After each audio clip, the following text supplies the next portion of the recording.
Is this good? Can you hear me? Can you hear me? Don't get in there and whisper. Can you hear me? Can you hear me? Okay, gotcha. I got it right How over are you here. doing? I'm good. Good. Yes, I'm doing really good.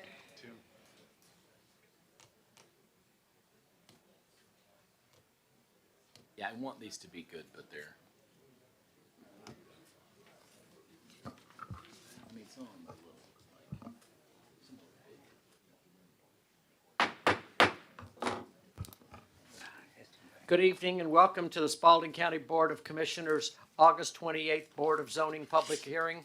I would ask that you please silence your cell phones and all other electronic devices. At the request of the applicant, items 13, 14, 15, 16, 17, and 18 of the new business are being tabled until the September meeting. That's at the request of the applicant. Mill Village. At this time, I would please request that Commissioner Gwen Flowers Taylor of District 1 to deliver the invocation and the Vice Chair, James Dutton, from District 2 to lead us in the pledge to the flag.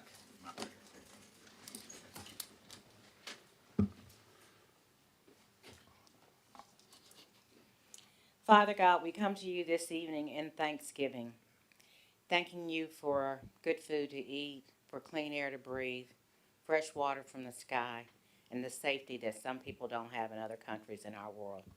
We ask you to be in this room tonight as we deliberate, as we make decisions for the betterment of the entirety of Spalding County. We ask you to also put a blessing on our first responders who are available 24/7 to go out and meet the needs of the community and to respond in case of emergencies.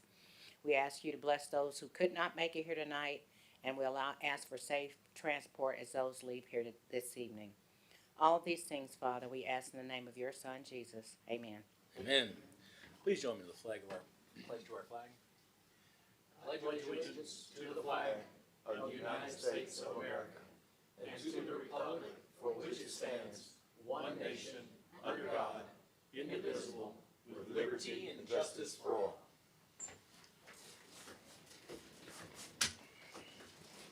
Mr. Chairman, I'd like to make a motion to amend the agenda to move item number 7, the executive session, up to item number 4.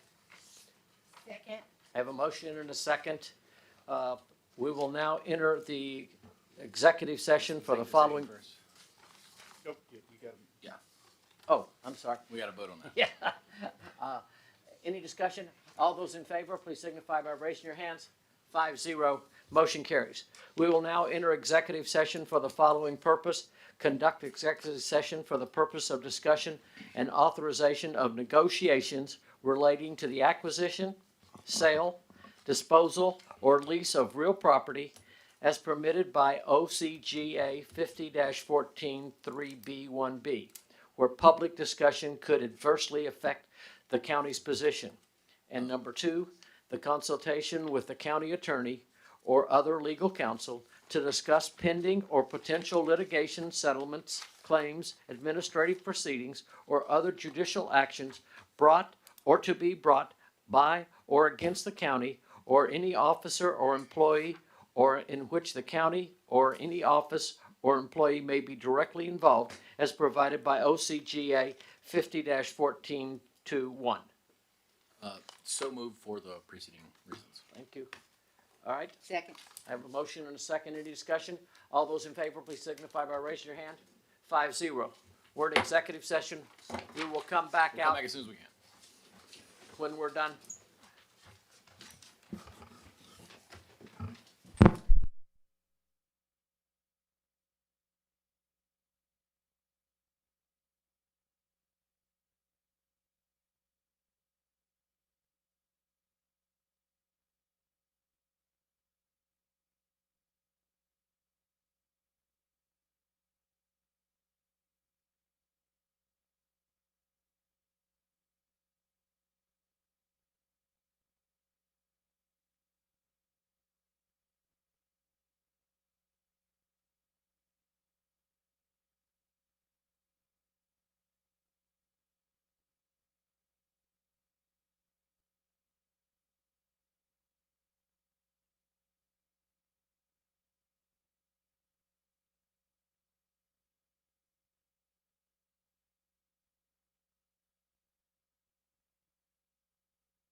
motion to come out of, do I have a motion to come out of executive session? Motion to exit executive session.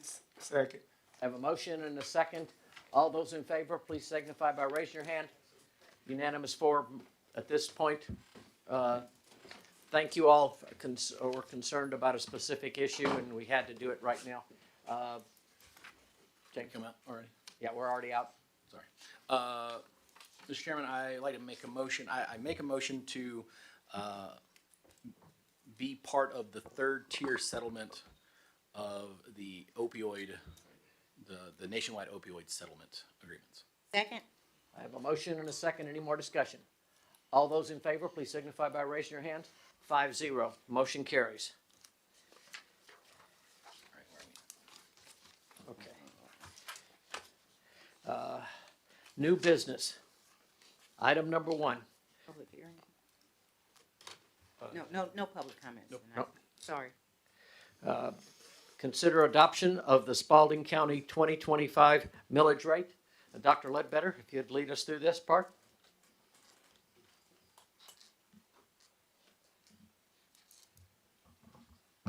Thank you, Mr. Chairman. Thank you, Board of Commissioners, for the opportunity to present this evening for consideration of staff's recommendation for our 2025 millage rate. If you'll bear with me just for a few minutes, I'd like to walk you through some of the discussion points that I would very much like to share with our community.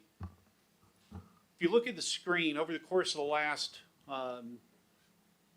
this is 2025, so we did our last census in 2020. We've actually had a considerable amount of growth in our community. The latest information indicates that we have 71,847 members within our community. We're governed by you, 5 members of our commission board. We have approximately 600 people on our staff. We have a budget of $75,634,450. 44 million of those dollars come from our property taxes.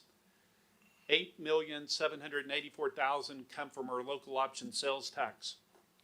The top 10 departments, as you see on the screen, with respect to our expenditures, we've listed those for your consideration. And some of the things that I was really taken aback when I was doing all of the research is in the bottom left-hand corner. Our population over the course of the last 5 years has grown a little over 6.5%. But if you look at Spalding County's demographics, you have roughly 21% who are infants to 16-year-olds. You have 59, almost 60% who are working age between 16 and 64-year-olds, and then 19.4% that are above the 65 who are eligible for retirement. What shocked me most was, if you look at Georgia's demographics, it is almost mirrored. So that was an interesting dynamic for me, because some of the information that we will share over the course of the next few months with our community is that Spalding County, over the course of the last 10 years, our demographics have actually increased with the number of retirees who have come into our community. And we see that solely through the course of those who are filing homestead exemptions and who have exemptions for the school system, who are above 65, 70, or 75-year-olds. And we see that through our tax commissioner's office as we do the deep dives with our exemptions across the community, especially as we're looking toward moving in the direction of November for the referendum that's coming up. We are really trying to understand from that perspective, the exemptions, how that will impact our community.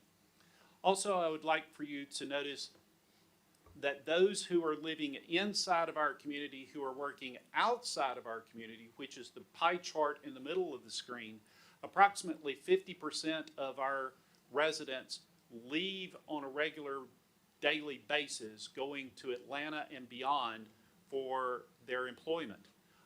We have about 17,000 people who we bring into our community for work, and that accounts for about 36% of those who come in, who live outside, who come in to work. And then only about 14% of us actually live and work inside of our community. There's about 6,400, 6,500 people who live and work inside of our community. If you look on the far right-hand side, the median household income, and some of the things that I was very interested in was how our community compares back to the region that we live in. So we are in Region 4 for Georgia DCA.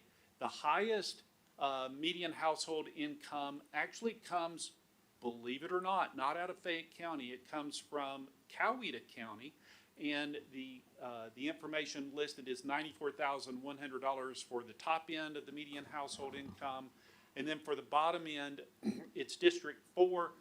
Bottom end is $52,000, and that was from one of our adjoining counties that I would rather not say. But I was really interested in where we set on the scale. And for Spalding County, the median household income is $60,217. That's up from what it was just 5 years ago. So we seem to be trending in the right direction for our median household income. One of the takeaways that I had from last year's discussion, and I pulled the information from last year because we were listed as the 35th most, our millage rate was at 35th percentile based on the 159 counties. We are also the 35th largest county by population in the state of Georgia. As far as the size of our community, we are 140th. So we are a smaller community out of 159 counties, but we rated a 35th and 35th population and millage rate. One of the things that I really took away from this particular slide as we were doing our analysis was that residential properties, particularly our R1 residential single-family properties, have experienced a steady increase in both count and assessed values over the course of the last 10 years within our community. And I want you to hold that as a place point for just a minute because I have an additional slide that I want to highlight. Some of the conversations that I've seen online or that I've heard from some of our neighbors is, why are you assessing our properties at a high rate? I just want to draw your attention to the point that our community tax assessor's office is bound by state law on how they assess property. They are given a formula through state law that tells them how they are to do this. And they do it according to state law, but with a caveat. The median number at 40% is the target that our assessors are asked to hit from the state, God bless you, from our state Department of Revenue and Department of Audits. We do not hit 40. We are below that. We are at 39 point and some change for where we hit. So I do want to give our tax assessor's office and our board of appraisers kudos for hitting below to keep us on that low end, but they're keeping us within the range. I also want us to notice that our building codes and our building cost go hand in hand. For the state of Georgia, statewide, we are spending between $150 to $350 to rebuild a home, depending on what type of home is being built. In Spalding County, we are at $130 to $180. So we are in a good position because we're building good quality homes. We are building them in the right order, but we are less expensive than some of our neighbors to the north who charge more for the homes that are being built. We average straight across the board with our adjoining counties who are a part of Georgia DCA Region 4 the same amount of money for the cost to rebuild a home. Those figures are calculated into how we do our assessments for setting our valuations. There we go. So in Spalding County, over the course of the last what, since 2017.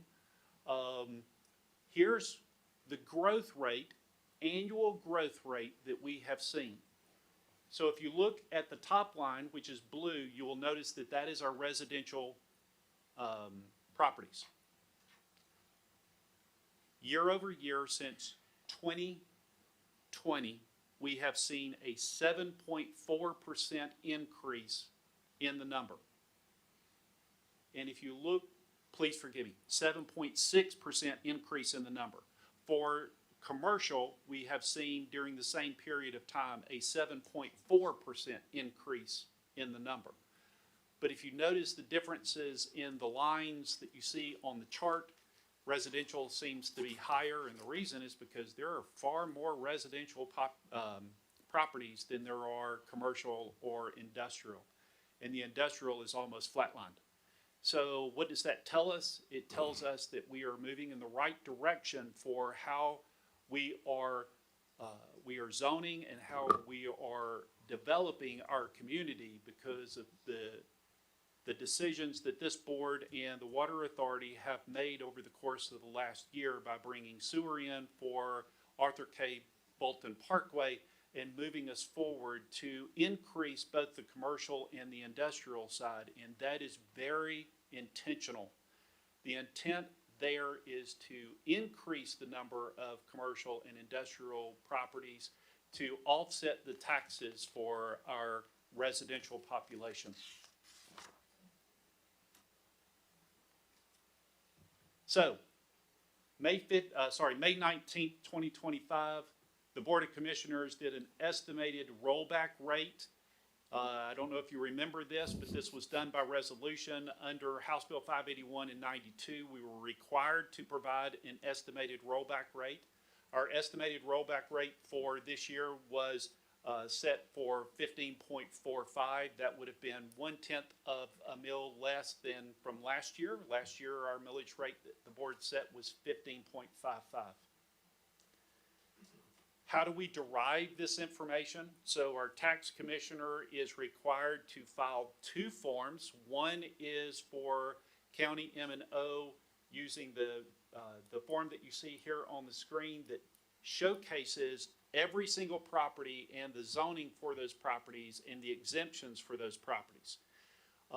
In fact, this evening, when if the board considers and moves forward with a recommendation for the millage rate, this will be one of the forms that the commission chair would be responsible for signing to move the millage rate forward. The second form, and if I can get there we go.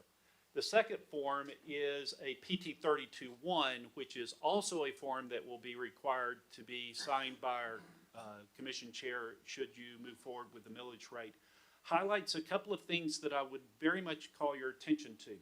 If you look at the bottom where it states percentage tax increase, taking the full rollback, which is the recommendation of staff, indicates that the percentage tax increase is 0%. So this is a millage equivalent assessment based, this form is a millage rate assessment based on those properties that were here last year and the percentage increase that they will receive. So more often than not, we hear conversations about this, this millage rate is going to be a 3.49% increase across the board. That's not true. And the reason it's not true is because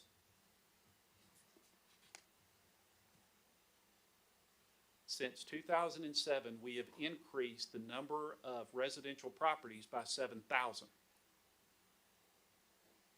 That's a lot. Last year, we increased and provided permits for our community at about 1,000, thereabout, to include all of the upgrades to our properties and the new properties that were being built. So if you add in the new growth that comes in, you're going to see an increase in the amount of revenue that comes to us, but it also affords us through the rollback to make sure that we're doing what we need to do in order to reduce my taxes, because I am a resident here, so I want my taxes to go down just like everybody else.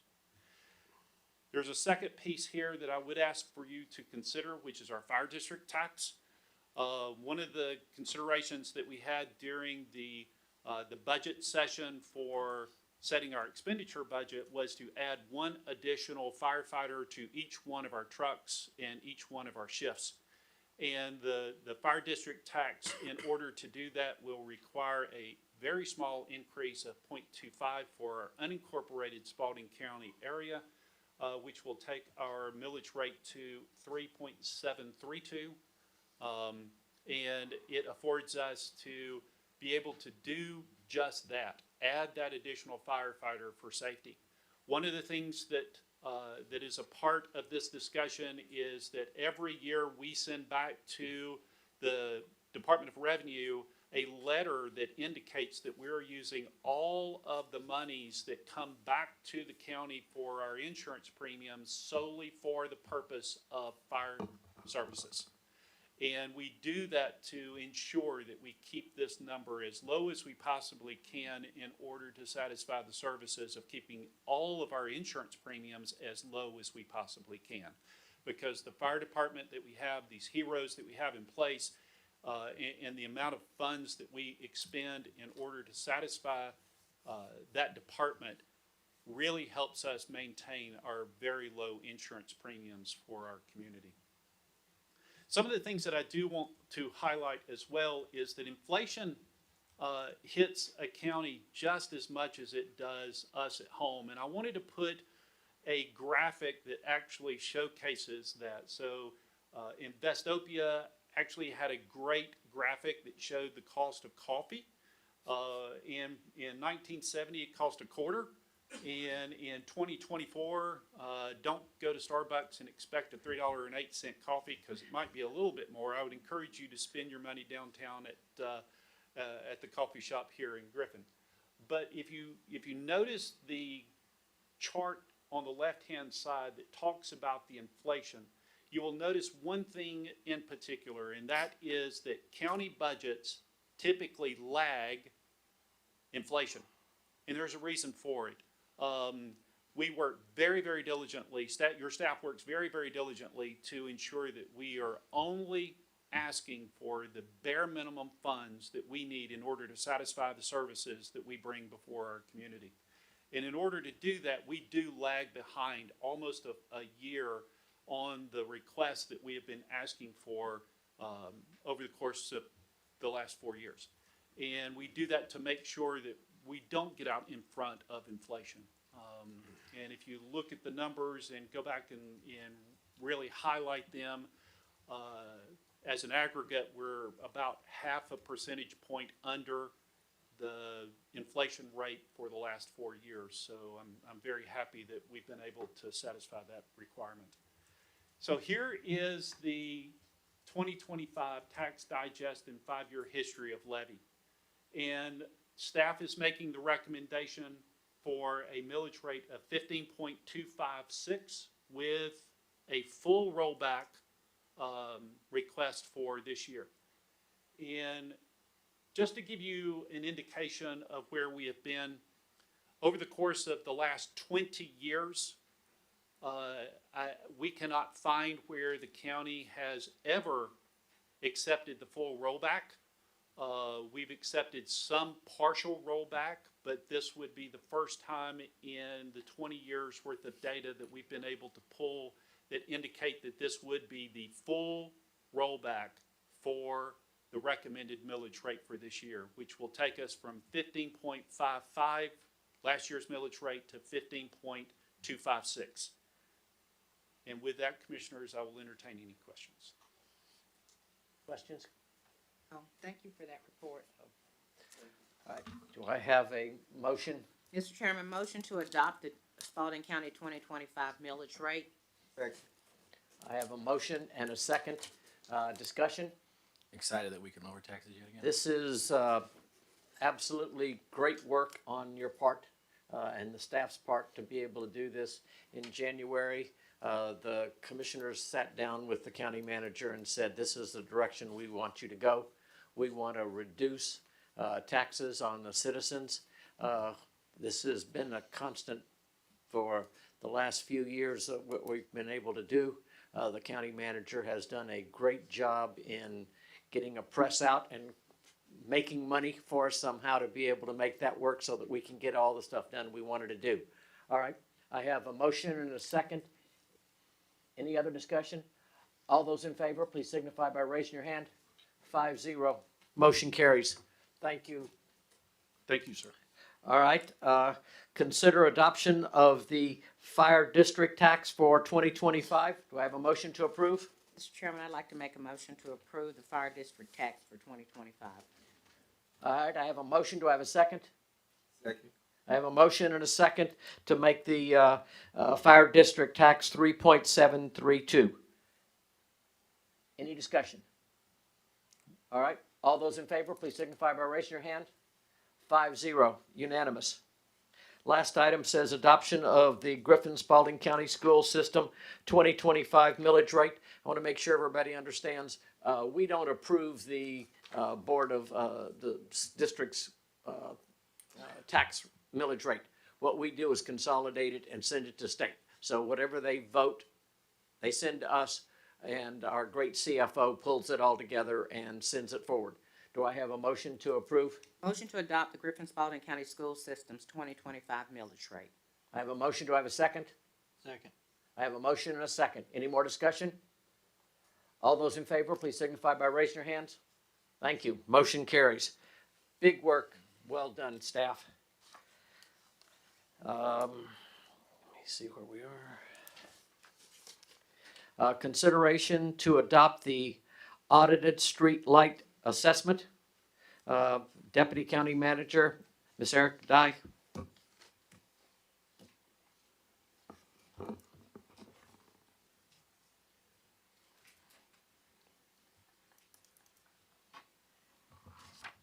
Good evening. I will try to make this as brief as possible. I know there's a lot of items on the agenda.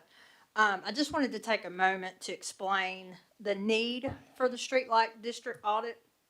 It was not necessary, but an urgent matter that we needed to take care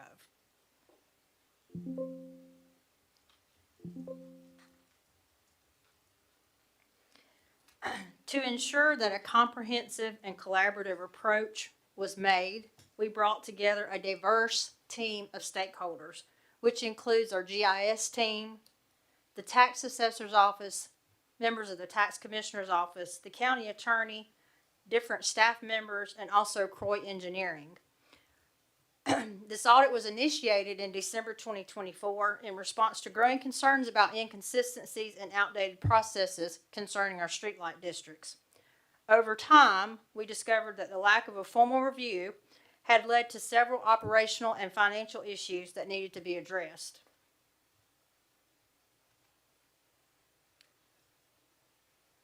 The streetlight district process, and I coordinated this with the county attorney to make sure that we had an accurate finding of this. First, the streetlight district application is part of the plat approval process. Community development through the years had maintained a notebook that had all the streetlight district applications. Then the streetlight districts were approved by the board during regular meetings, not public zoning hearings. Then the county and the utility provider enter into a contract. The fee was set up for each one of the streetlight districts. The fee is valid for the contract term, which is typically about 20 years. Then the contracts were given to the county manager, whomever that was at the time, and they were signed. And then the contracts were then sent over to the tax commissioner's office for the fee collection, which is taken out annually from the property taxes.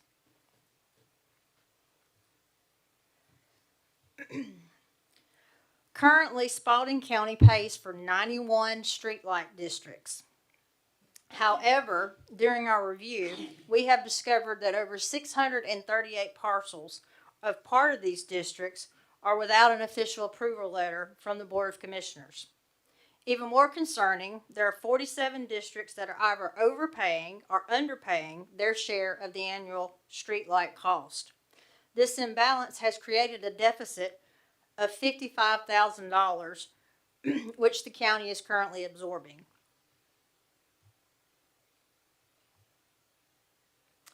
This is just an example This is the Autumn Ridge subdivision that the GIS department gave us to map out. If you look in the gray area, you'll just see little dollar signs. Those are 38 lots that are not paying for street lights, but they are in the streetlight district. And if you'll notice as well, on the next slide, this is a streetlight district in Sun City on Bartum Drive. If you'll notice, I have directed a little red arrow. There's a little gray area with a dollar sign in the middle of all of those that are being accounted for. This house was constructed in 2006, but is not paying anything for streetlights. Yet all the other ones in the surrounding lots are paying their fair share. This audit was essential for identifying the discrepancies and ensuring that every property owner pays their fair share. To resolve these issues, staff recommends that the Board of Commissioners formally approve all lots currently involved in streetlight districts where approvals are missing or payments are incorrect. Once the approval is in place, staff recommends that we send the letters to the affected citizens, and the tax commissioner will be able to make the necessary adjustments to the tax bills to reflect accurate streetlight charges. This step will ensure fairness, transparency, and proper documentation moving forward. Thank you for your attention and support as we work to bring clarity and fairness in this matter. All right, Ms. Dahlia, let me make sure. This is zero sum for the county. Yes, sir. People, we do it with the electrical companies and then the individual homeowners, however much electricity they use, pay the bill to be able to do that. Yes, sir. And this does not include new phases that are currently under construction, as far as the one that was just approved, the Holiday Pass Phase 2, I believe it was. And it also doesn't include Crestwick,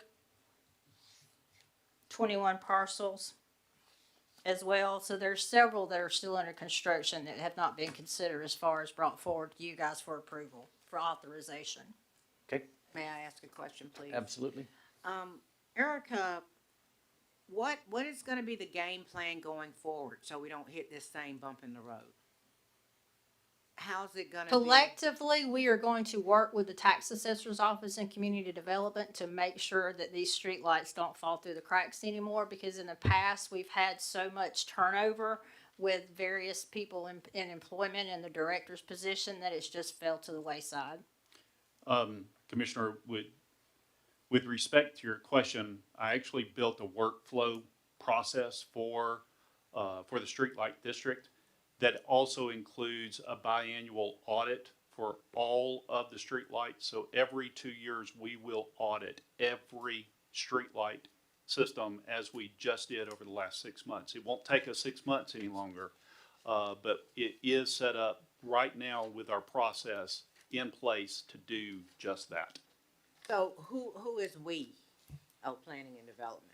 Okay. Well, and again, we have the GIS department that is working collectively with us that shows us the active maps. It's of the entire county that has every streetlight district, the ones in the past, and also they can also put the ones in the future as well that are coming up.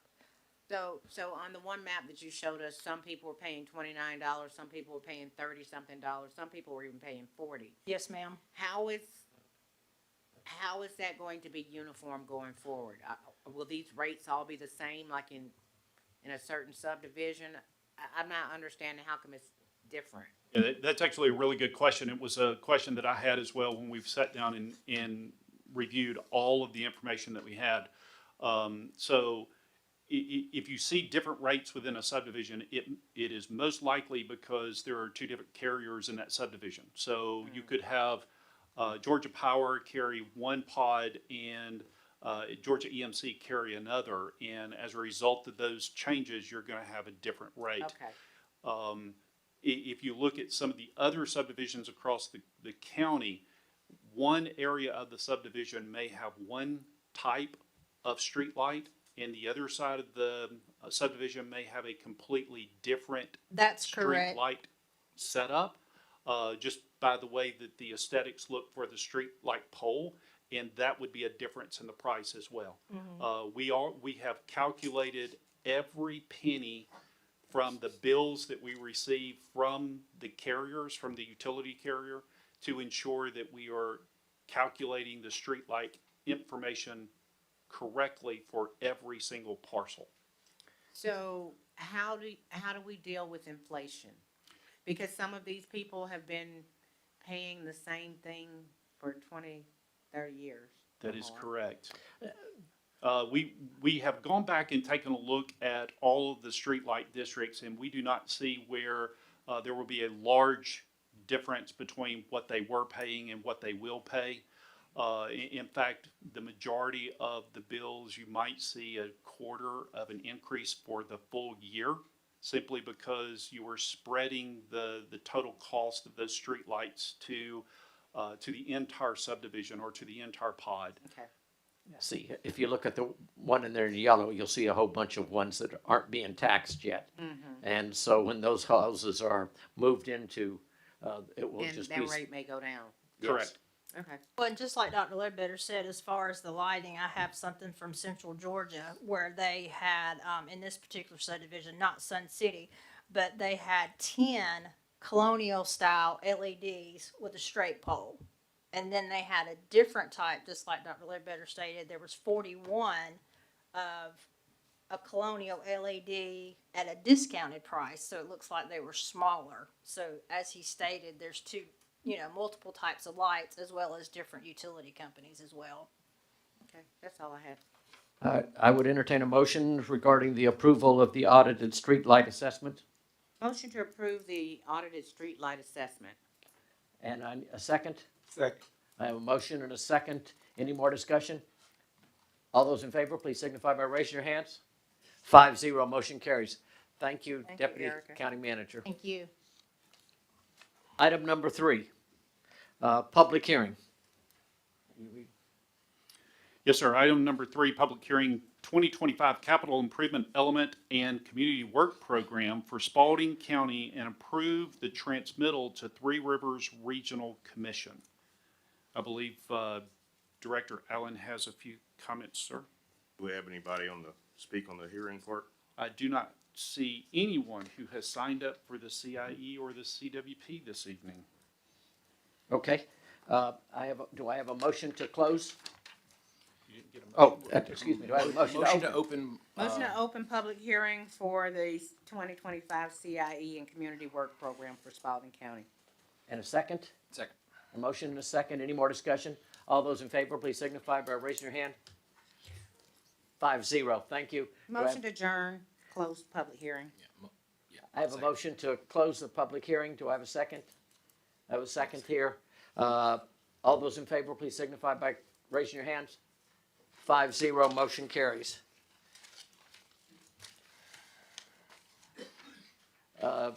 Director, Okay. Well, it's that time again to submit our updated financial reports for the impact fees and our community work program to Three Rivers and DCA for their review. We usually do it this time of year, every year. What you have before you is the updated financials with all the impact fee transactions from July 1st of last year to June 30th this year.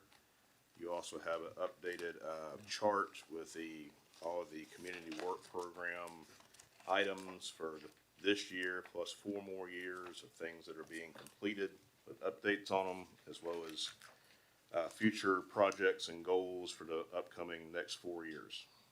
Did we add the additions to the library that we talked about? Is that on this list that we're? I believe it is, yes. TJ's department did a very good job of breaking these down further into categories. And let me look at the library section here. Bear with me for a second.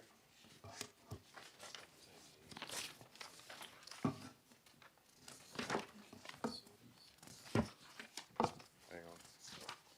It should be under a heading for libraries because they have their own fund. Yes. I know I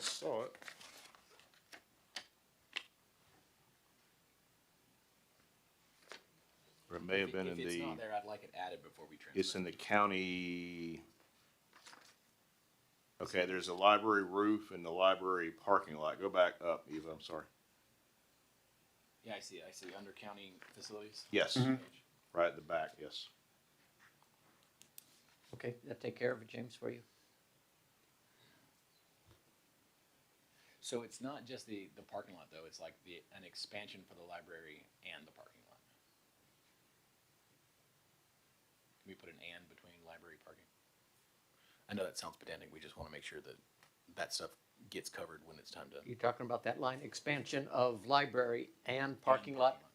But that doesn't match the money allocated. And then we don't know whether or not that can be funded all by impact fees or No, who the other funding mechanism would be. because it is an expansion of an existing, it would. No, We had a no, whole not thing that about it doesn't meet the requirements. I'm simply saying if there is an expansion of the library, that could be $750,000 or it could be $1.5 million, and the parking lot as well. So that number that's 500,000, it can be adjusted, but I'm saying they may look at this and say, how you gonna do that for $500,000? Yeah, that is correct, because the jail is another piece of that puzzle. We're only allocated 74,000 square feet to add on to the jail, regardless of where we put it. Yeah. That's the maximum amount we're able to do. There is calculations that we can pull back, but we're gonna need the outside support from Bill Ross or Paige Hatley's group in order to do that. We can take that as an aside, now that we've got the roof and the expansion of the parking lot, we can take that as an aside, because next year we will start the update for our comp plan again, which will also include new roads and other items that we will add into our CIE, if that's okay with you, So Commissioner Dutton. Yeah, as long as that's, It can on go the in priority next list. year, in the 26th year, to either be 26, 27, and 28. They're always looking for you to put new things every year. Right. Yeah, absolutely. And then if there are some things that get worked off of this list, then there will be other monies that can be freed up, that can be moved to that. And I would encourage us to add, just as Director Allen indicated, add to the list here under expansion of public library or parking lot, is add the line item that says an expansion of the library. Yeah. Just period, expansion of the yeah. library, and then out to the side, put TBD as far as where we're gonna fund that from, that's fair. so that we Yeah, can that come works. back and make sure that we have the right number. Put that now. Yeah, That's an easy fix. I can do that before I submit it to Three Rivers. library's just a big priority of mine. I know. Yep, I'm good with it, thank you. All right, any other questions? All right, I'd entertain a motion regarding the approval of the transmittal resolution for 2025 capital improvement element and community work program. Make that Motion to approve as amended. And As I amended, second it yes. with the amendment. All right, any more discussion? All those in favor, please signify by raising your hand. 5-0, motion carries. Mr. Chairman, I'll need to get you to sign 2 documents relative to that before we leave tonight. All right, item number 5. Yes, sir. Item number 5, public hearing application 2522Z 585, Spalding Investment LLC owner, 50 South McDonald Road, Griffin, Georgia 30223, located in land lot 15 of the 3rd Land District. Parcel number 219060001, consisting of 127.45 acres. The applicant is requesting to rezone from AR1 agricultural residential and R2 single-family residential to C1C manufacturing light for the proposed data center campus. Application 2508S 585, Spalding Investment LLC owner, 50 South McDonald Road, Griffin, Georgia 30223, located in land lot 15 of the 3rd Land District. Parcel number 219060001, consisting of 127.45 acres. The applicant is requesting a special exception for a proposed data center campus per C1C manufacturing light requirements. Motion to go into a public hearing. I have a motion. Second. I have a motion and a second. Any more comments? All those in favor, please signify by raising your hand. 5-0, motion carries. We're in public hearing. Mr. Chair, First up on the list this evening is Mr. Stephen Jones. It's my understanding, Mr. Parliamentarian, County Zoning Attorney, that it's 20 minutes for and 20 minutes in opposition. Is that correct? All right. So, And the applicant can reserve whatever they don't use for rebuttal. okay, thank you. So, Mr. Jones, are you for or against? I'm for. All right, thank you, sir. Welcome back. Thank you, Chairman. My name is Stephen Jones with the law firm of Taylor Duma. I'm here today on behalf of the applicant, 585 Spalding Investments LLC. My address is 1600 Parkwood Circle, Suite 200, Atlanta, Georgia, 30339. Thank you for the opportunity to appear before you and present this application. Chairman, if I may, I'd like to reserve the remainder of any time that I may have at the end for rebuttal. Yes. Thank you. Chairman, Council, you have before you today a consolidated public hearing for a rezoning and a special exception. This is 127 acres fronting on High Falls Road, North McDonough, and AKB. The property is presently split zone. The request is to rezone to C1C, which is one of the districts that in your data center ordinance that you adopted last year, data centers are permitted as a matter of right with a special exception, which gives rise to the second application, which is the subject of this public hearing, which is the special exception application for a data center.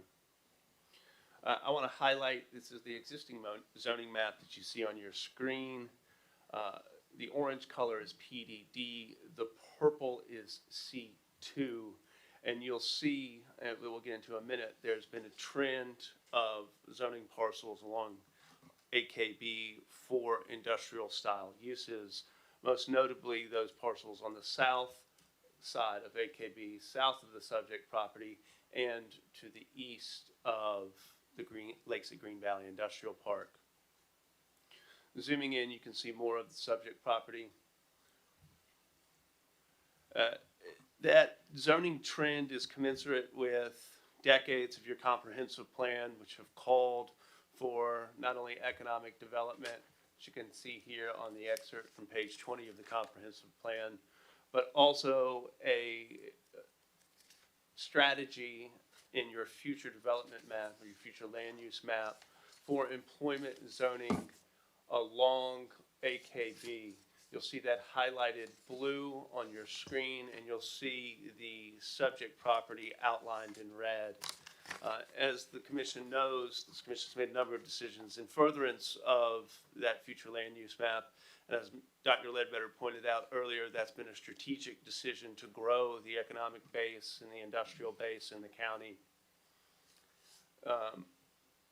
This is just an excerpt of, and my yellow box is off, but one of the areas that is designated for employment area and specifically called out is the Arthur K. Bolton overlay.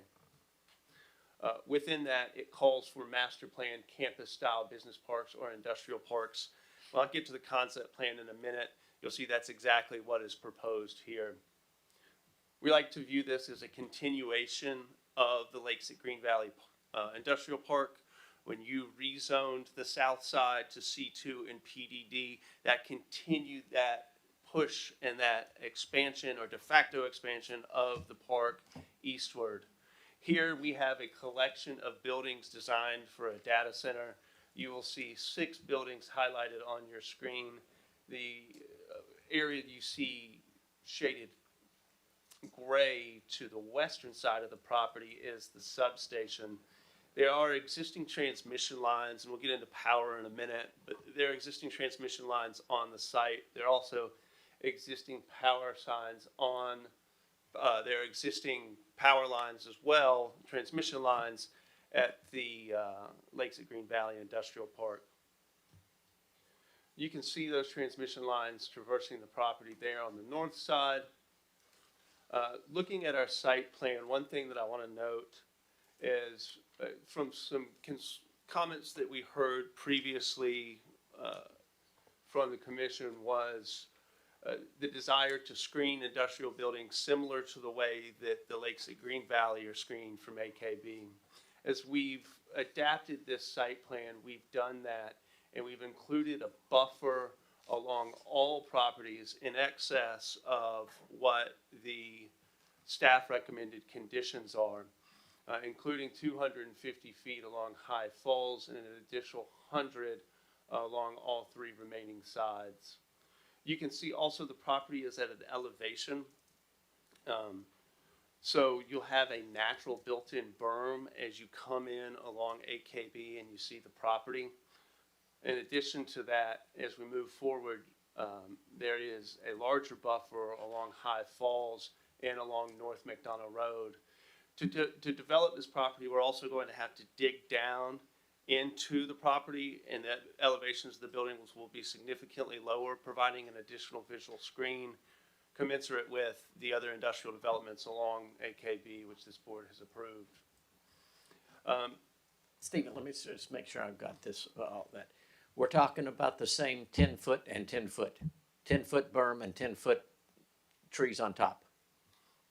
Your staff has a condition to the effect of a berm, but our site does have natural berming already in place along AKB. That's okay, I just want to make sure there's going to be a berm there, whether it's natural or you have to create it. Yes, Chairman. Along High Falls Road, I believe your staff has recommended a condition for berming along that road because of the elevation is generally consistent. Okay. But as we develop the site, it will require excavation downward, and I'll get into the excavation more in a minute. I do want to talk to the extent this is a data center building, and from an ad valorem tax standpoint, why data centers are a great contributor to ad valorem is not only the value of the building itself, but more importantly, the value of the personal property inside. From an ad valorem standpoint, local governments tax not only dirt and dirt improvements, but personal property inside. So a rough value of a data center of this size would be, of the building and the equipment inside, would be $1.5 billion. That results in an annual ad valorem tax using the Spalding County Tax Assessor's ad valorem calculator of approximately $22.9 million. When we look at that at the equivalent of the county budget, fiscal year budgeted for 2025, the most recent numbers we could find, that was a total county budget of $71 million, which would be the equivalent of approximately 32% that the data center would be contributing. As you know, law enforcement, jail, et cetera, public safety is one of the largest components of your budget, and that's $31 million. This would contribute approximately 72% of that, shifting to schools, and albeit, as you know, schools and county are broken up, but if we're just looking at if all the dollars were devoted to the school, that'd be approximately 19% of the school's budget. As to power, we do have transmission on site. We also have transmission in the adjacent industrial park. It's actually a parcel that 585 zoned and is in the process of disposing or has disposed portions of. Multiple providers here, but in discussions with Georgia Power and MEAG, everyone has, all the power providers generally have taken the position that they will not confirm power for a site until it is entitled from a zoning perspective. That's why in your data center ordinance, which I believe will come before you later, the requirement is for power to be shown, of power availability to be provided at the land disturbance phase. So that's currently where we are in terms of power. We do strongly believe that we can get power allocated to it and have been in active discussions, but because of that chicken and the egg issue, that's where we stand. In terms of water, generally look at closed loop systems, and that is the rough equivalent of 16,000 gallons per day, which would be the equivalent of 45 houses. With that, we have gotten from the Spalding County Water Authority an availability letter where they said that general amount of water is available to the site. Sewer, we're also in discussions with the Spalding County Water Authority because, as many may know, there is a plant being constructed on the eastern end of the county with sewer lines running along AKB to facilitate that industrial development that your comp plan calls for. Our desire is to tie into that. Alternatively, if we couldn't, because of the low water use, we could resort to septic.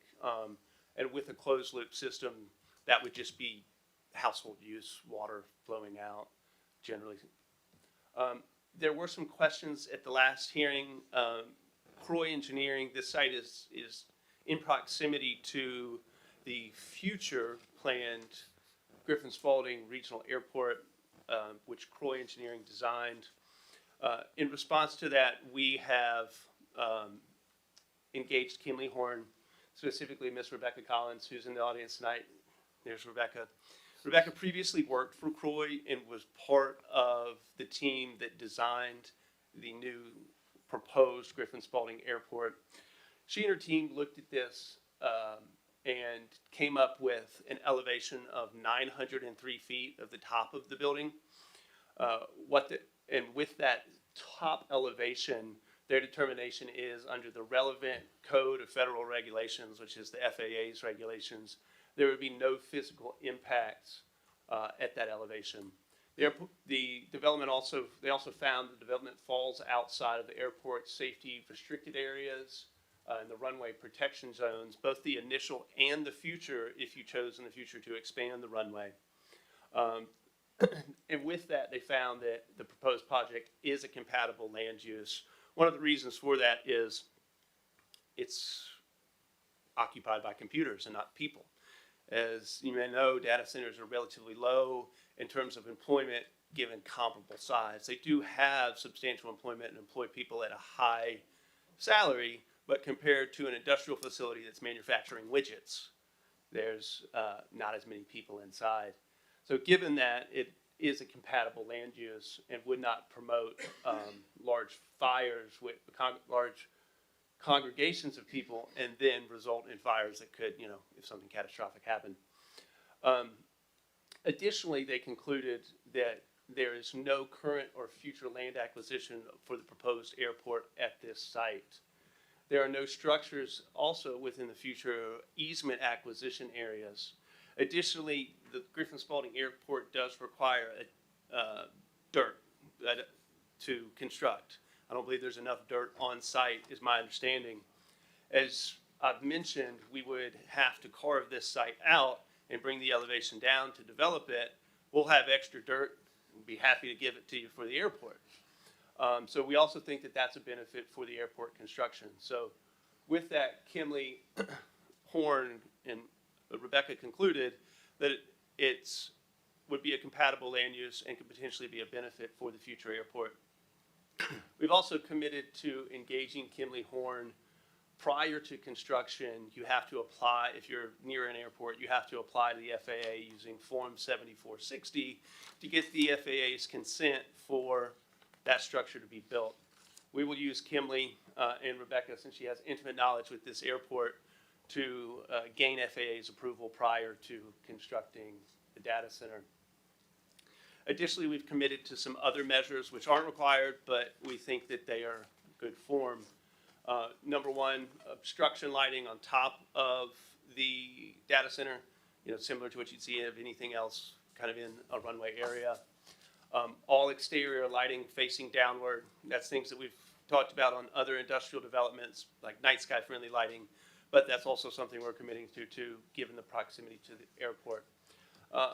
Additionally, we'll commit to using detention instead of retention ponds, meaning that they will not attract birds, because birds can pose a danger to aviation traffic. There is another thing that I want to note as we start talking about recommended conditions. At one point, the Department of Community Affairs determined or was processing data centers as developments of regional impact. They have since determined, and Chairman, if I may, I'd like to pass that and a few other things out. Okay.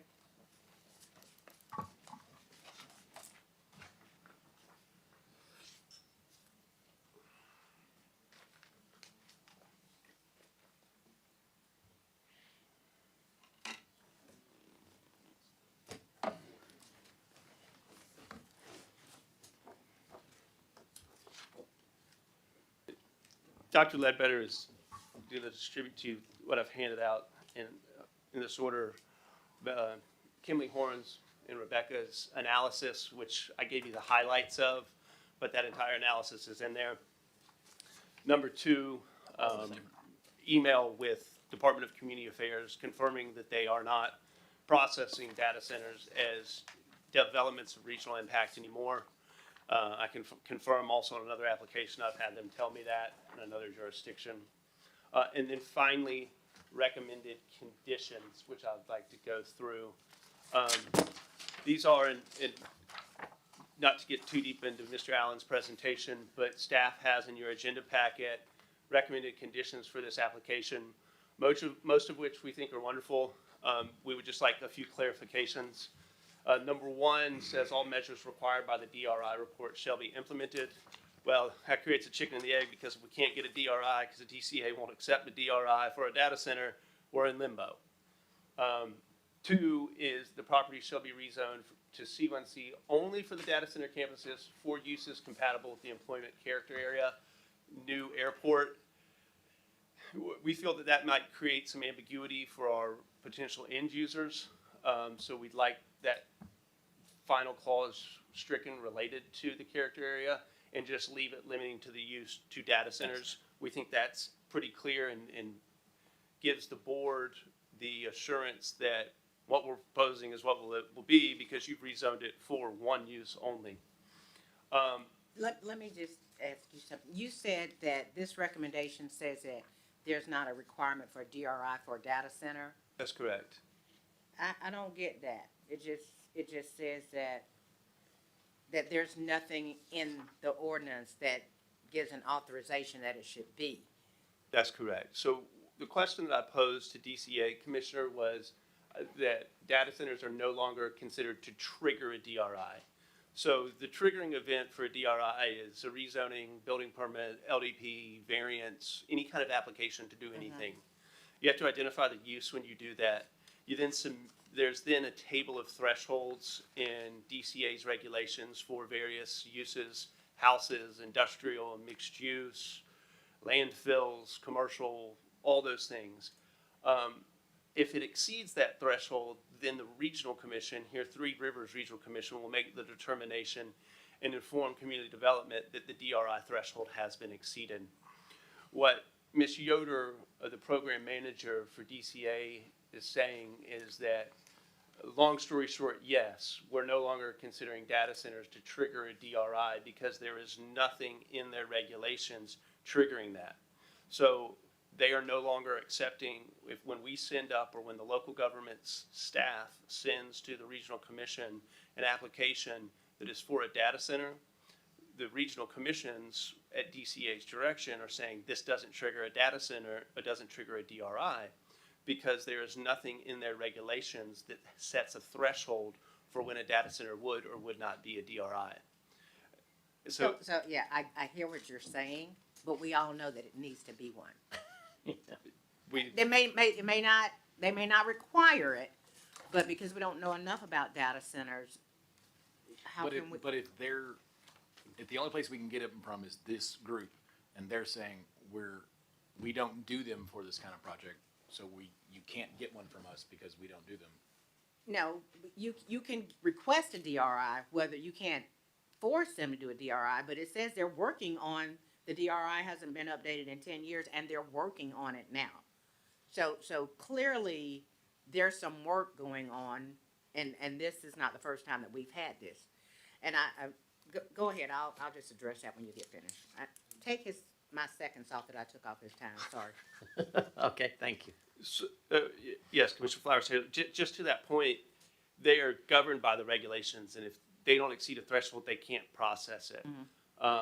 That's why we've committed to doing our own investigation, specifically through Kimley, to make sure that any concerns are addressed.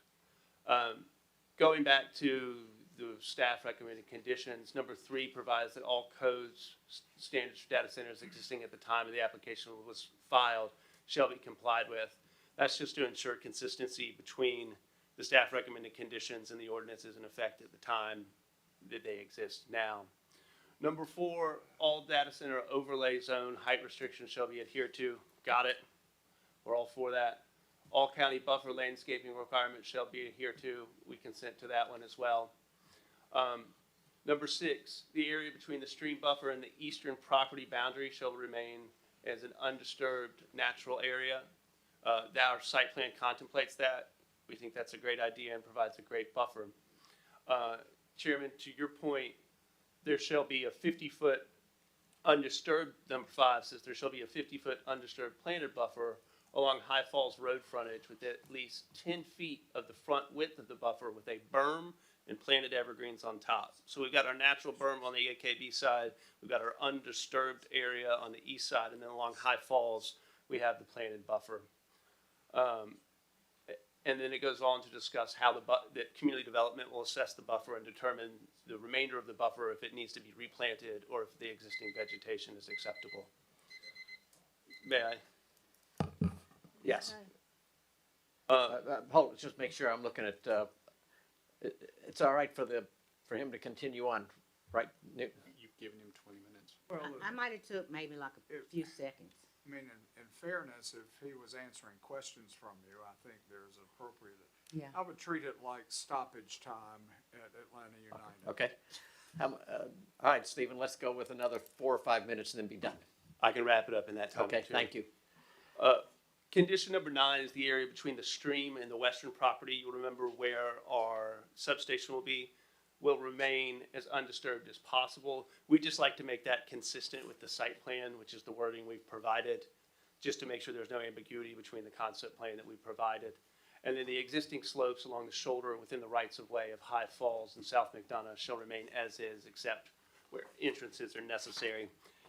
Finally, I'd like to discuss the special exception conditions since we consolidated the public hearing. Dr. Ledbetter.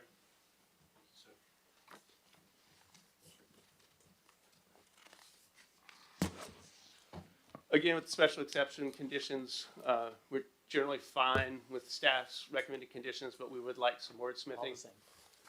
The architectural requirements of AKB, we'd like to be those as they existed on the date the application was filed. We've had a long discussion about the masonry product, and we're fine conforming to what is at the lakes at Green Valley. We just want to be consistent with that.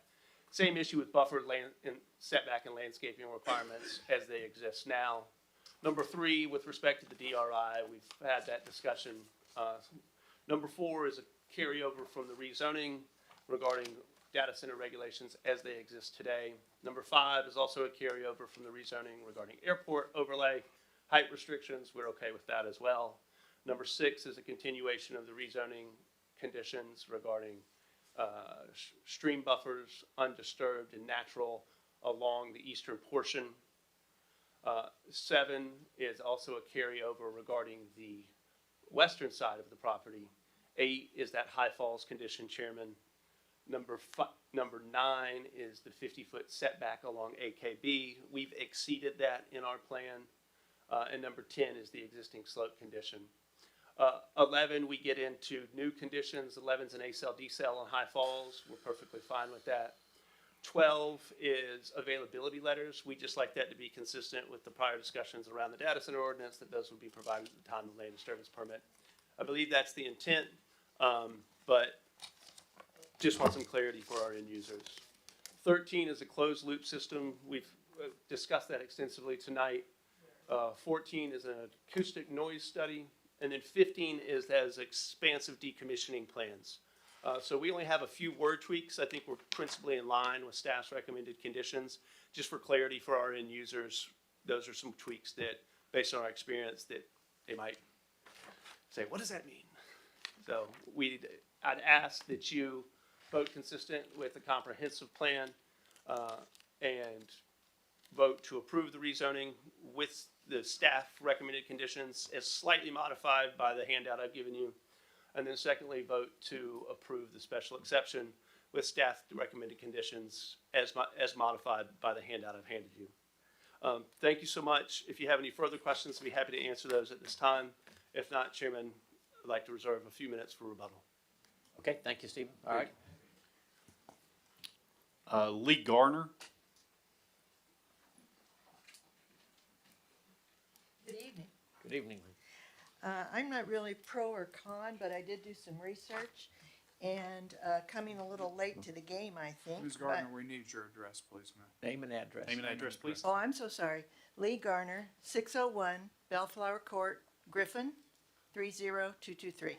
Thank you. The information I researched had to do with Georgia and Georgia exclusively. Georgia has seen the largest, meaning the fastest growth rate for these types of projects since 2024 throughout the whole state. They do consume massive power. Your Public Service Commission has recommended that any facility, and we didn't talk about this, how many megawatts you're going to do, but if it's over 100 megawatts, they cover their full electricity cost. And what this does is prevent the residents of county, wherever you put it, from having their electric bills jacked up as their use goes up. The other thing that your Public Service Commission did was to say, well, we're not going to decommission a fossil power plant. We're going to probably build another one. We will build 2 additional gas-powered plants. So you can see there's a great expense that's going to come here for that. And then finally, the state legislature actually came together and voted to take a break. They wanted to take a break for 2 years to study these data centers. And Governor Kemp vetoed the bill. So there's concern at all levels. And then, let's see, let's go back. Another page. High water usage. I hear you saying that you're going to use a closed loop system. From what I've seen, that has not been the case in previous structures. So the consumption is going to go up. Plus, we don't have the infrastructure needed to get that water where it needs to go. So if that's going to happen, who's doing the infrastructure cost? And then tax breaks. What are we offering to get this data center here? Are we?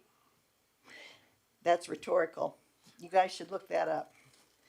Okay, and then what they did a 2022 audit, and they found a negative return on investments for tax breaks given to data centers in Georgia. I'm not talking across the United States, in Georgia.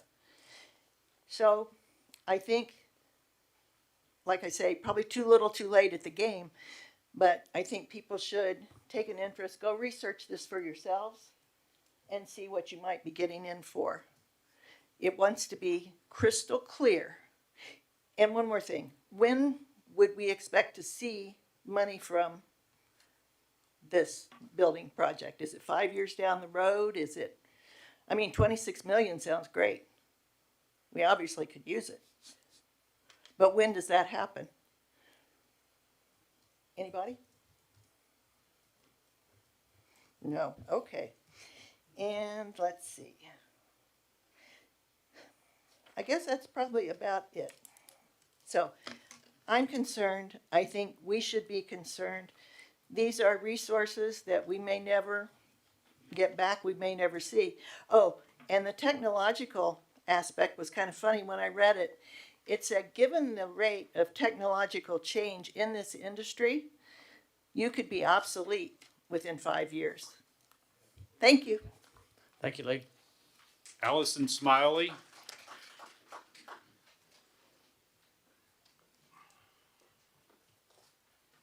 Allison Smiley, 2078 Rehoboth Church Road, Griffin, Georgia, and I am against it. I've lived in Spalding County all my life, and we have a family cattle farm. The question I have for you all is, what direction will our county take? I have 3 young adult daughters. I'm missing dinner with them right now to be here. The 2 are visiting from New York. But this is important to me. I would like Spalding County to be a place that the young people would like to move back. My daughter, Rebecca, is not here because she's got ADD and went nuts for the first part of the meeting and had friends to meet for dinner. But she agrees with me. We want Spalding County to be a place where young people want to move back, but unfortunately, this doesn't seem to be the direction that we're taking. Why does the choice have to be between bad and worse? Why does it have to be data centers or warehouses? We don't have to choose between bad and terrible. I would love to see Spalding County be a residential haven with 3 to 5 acre mini farms. And yes, I know this fronts on Arthur K. Bolton, but there are residences, and it's a residential area along High Falls Road. It was, at least. You can put lipstick on a pig, but data centers still pave over beautiful farmland and forests that could be used for residential purposes, use a lot of water, lower property values because of light and sound pollution, interfere with water pressure, increase power bills, add power lines, and create few jobs. Will the board listen to the citizens? The people in favor of all of these warehouses and data centers are always the people who are the developer, live in Atlanta. The people in Spalding, I've never heard one speak out in favor. Listen to the citizens. This is local government. It's supposed to work. It's not too late for Spalding County to continue to be a nice place to live and attract people, but we need to change course now. If it is approved, I would love to see my taxes go down. That doesn't usually seem to happen, but I ask respectfully that you vote no on the data center. Thank you. Thank you, Alicia. Samuel Weeks.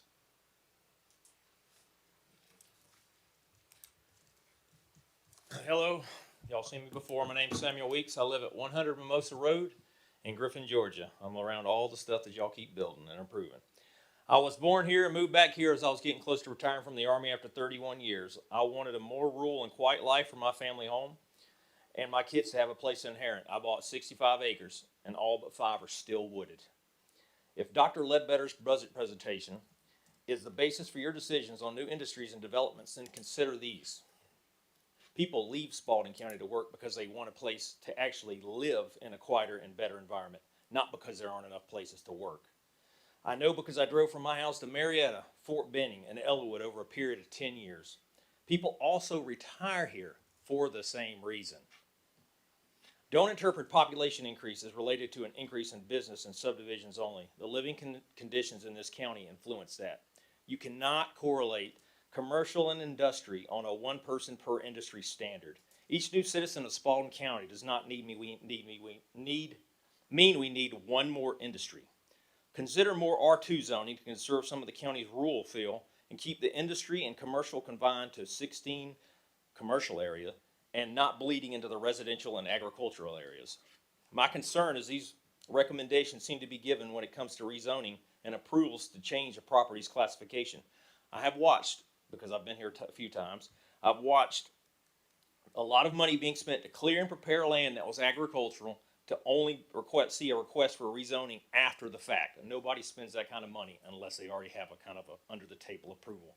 This board has voted 3, 4, and 2 against each time I have been here, along with my fellow citizens, to voice our opinions against this progress. If this board does not start limiting rezoning to the areas intended for business, then Spalding County will no longer be the place people are retiring to and commuting from. The data center on High Falls is another improvement not requested or needed by the citizens. There are 938 acres Amazon just bought in Butts County, one exit from 205 for this purpose. There is at least one additional data center request in progress, if not 2. I know Mr. Bowden told me one of these. These are monstrosities that consume too much power and create too much light and noise to be in agricultural areas. The draw and support resources on our county is significant. There's a substation on the proposed data center we are here for. There's also now a 500 kilovolt substation being built on 100 acres, 500 yards from my property, that is needed to power all the industries being constructed in agricultural areas. To make matters worse, and I know there's been no application yet, but the 81 acres butting up to my 65 and across from this new substation is supposedly yet another data center.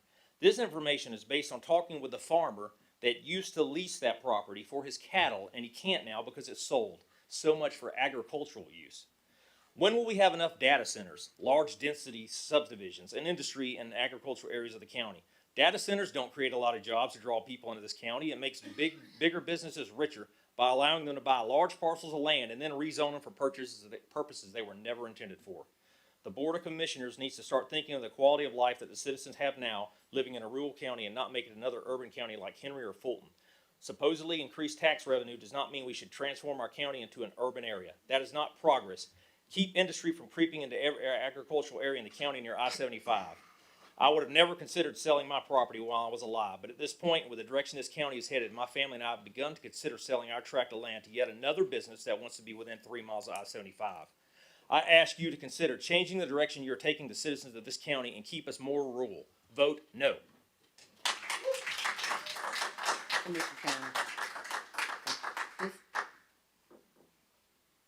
Ms. Allison, did you indicate that Rebecca was not here? That's correct. Thank you.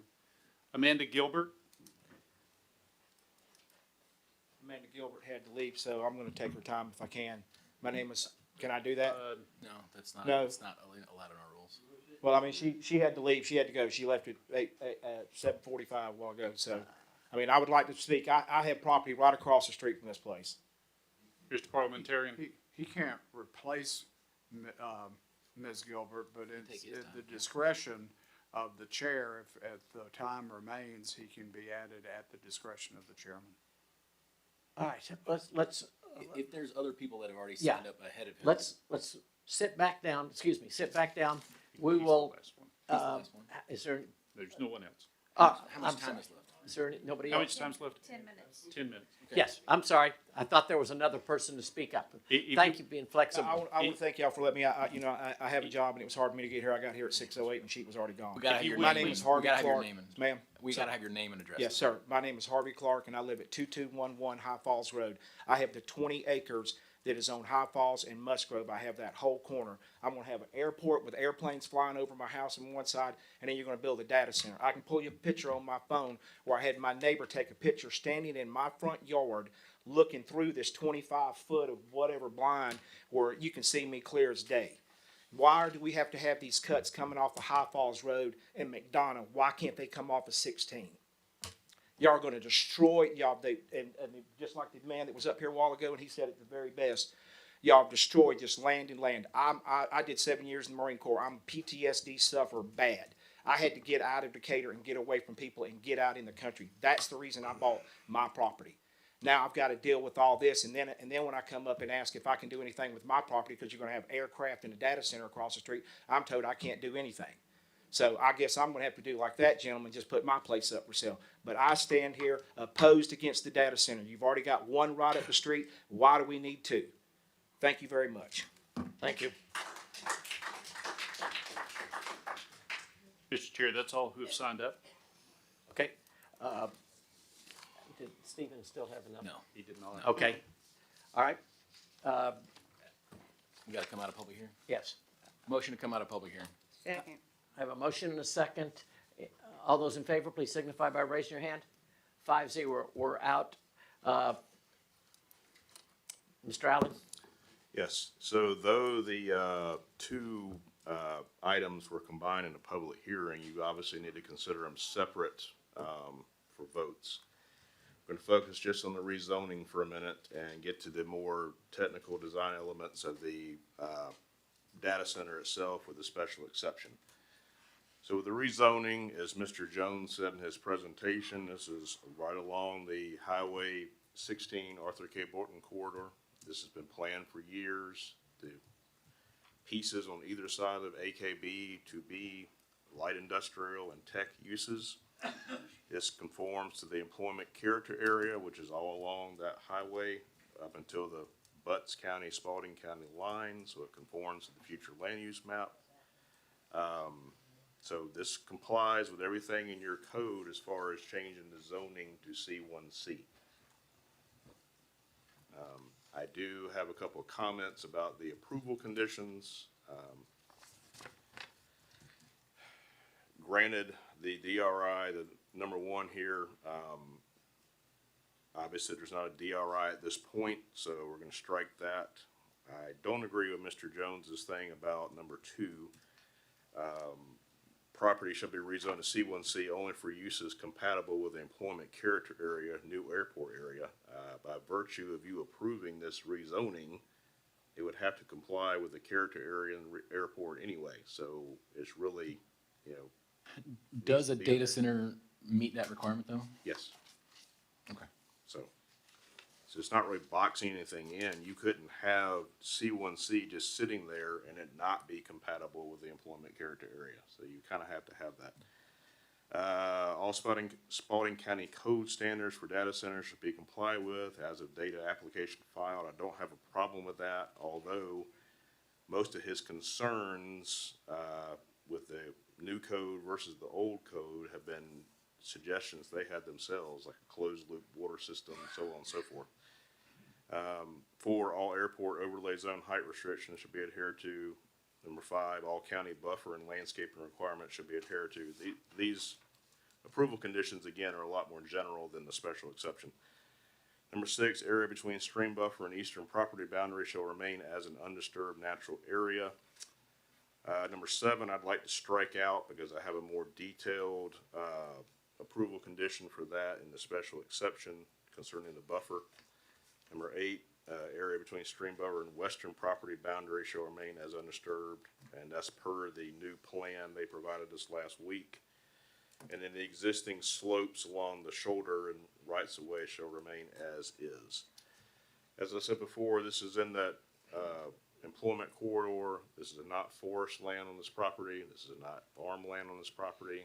You have constant truck noise, traffic noise from AKB here. You're gonna have the airport not too far away, so this is not really preserving farmland or pristine forest land. This is, again, these properties right along AKB is exactly what this is intended for, has been for the last 20 or 30 years, so. It's my understanding that the industrial employment corridor was actually started being designed in the 1960s and then implemented in the 70s, right? Was That is correct. So this has been, 52 years this year. so that land has been sort of designated for that for 52 years. Okay. The AKB overlay was adopted in '98, and if I remember, the first comp plan was 2004, where we identified AKB specifically after it was put into 4 lanes. When was it put into 4 lanes? Shortly after 1998, the county negotiated with DOT to limit access. That's the reason you have the little pocket cul-de-sacs and The a access few roads. interchanges. Yeah.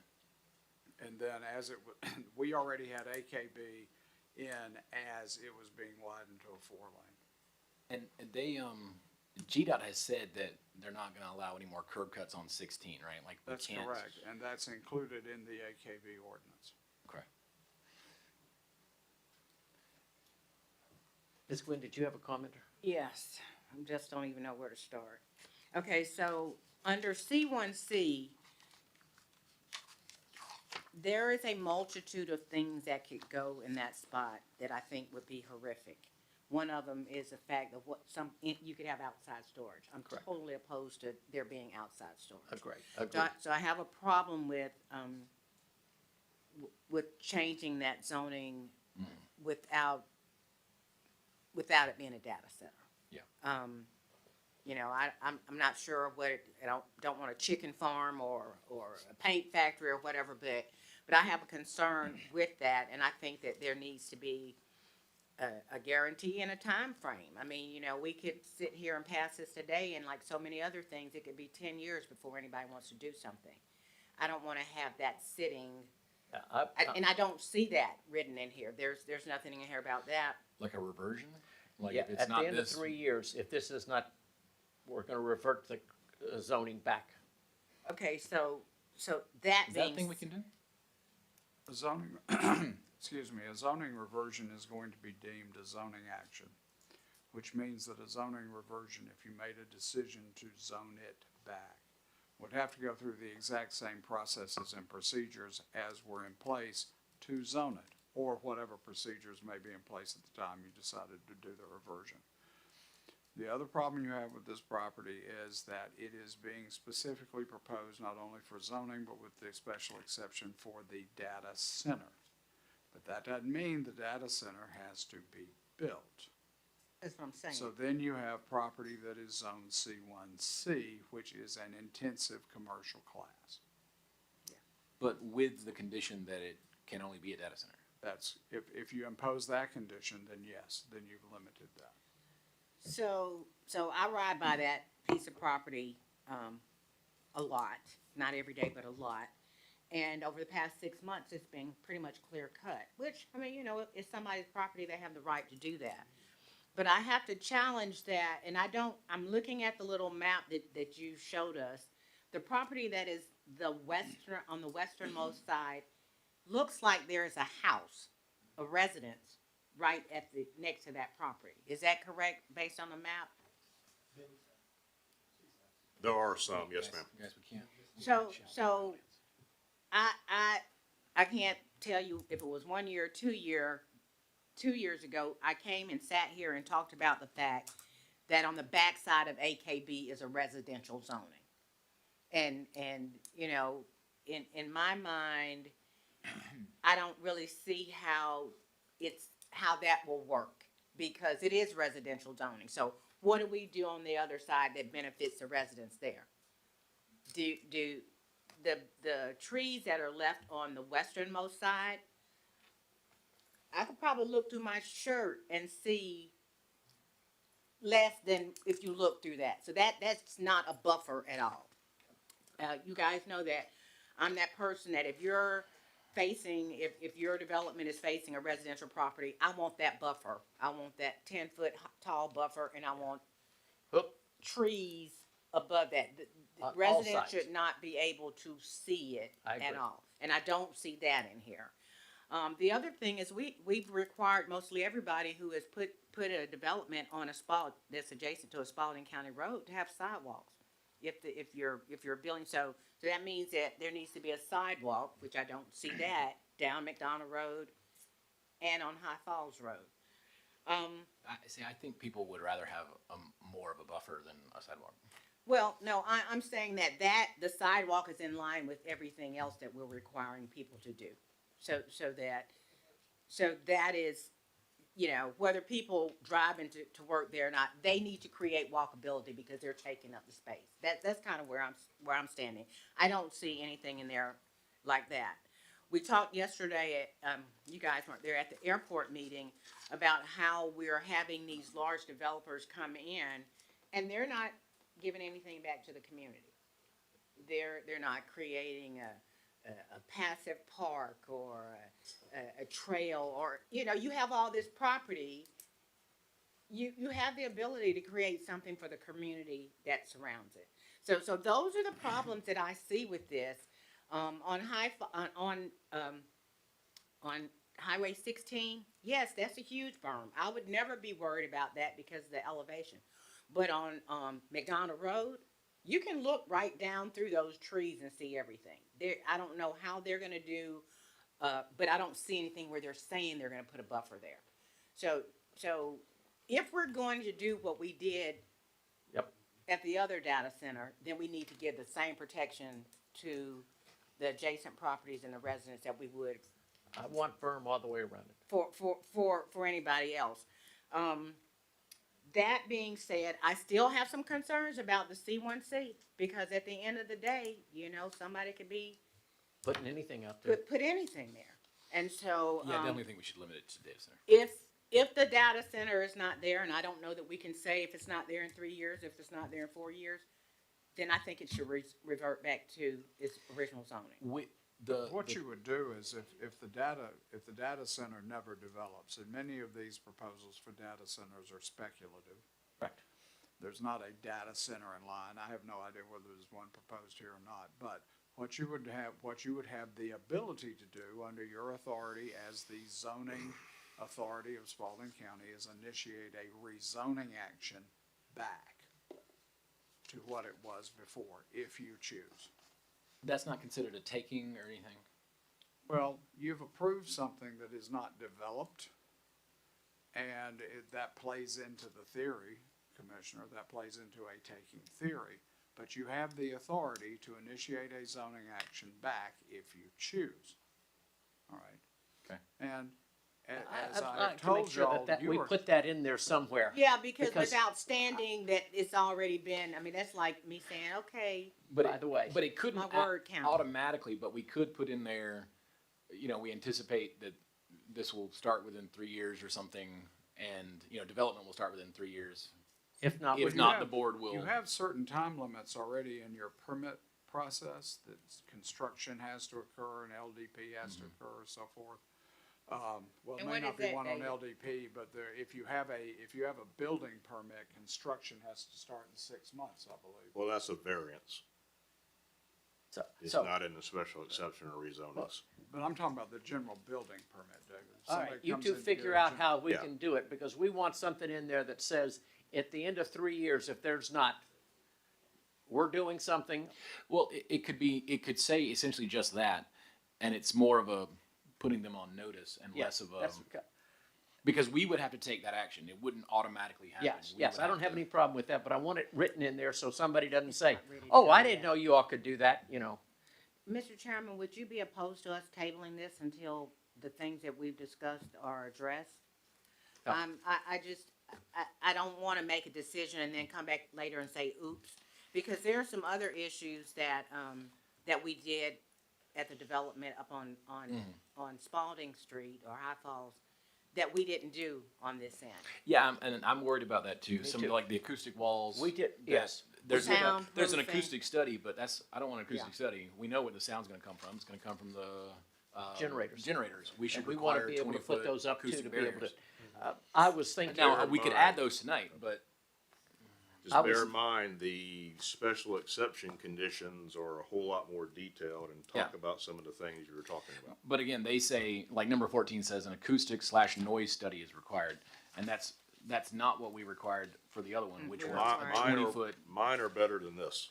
Oh yeah, okay. All right. I don't think this has got all the stuff we're quite ready to do yet. Motion to table. I think we could add it. I All think right. we could add it tonight. I have a motion to table. Do I have a second? Second. I have a motion and a second. All those in favor, please signify by raising your hand. 4, all against, 1. Thank you. All right, now that was on the, We'll have to table both. We'll have to take 2 votes. Yeah.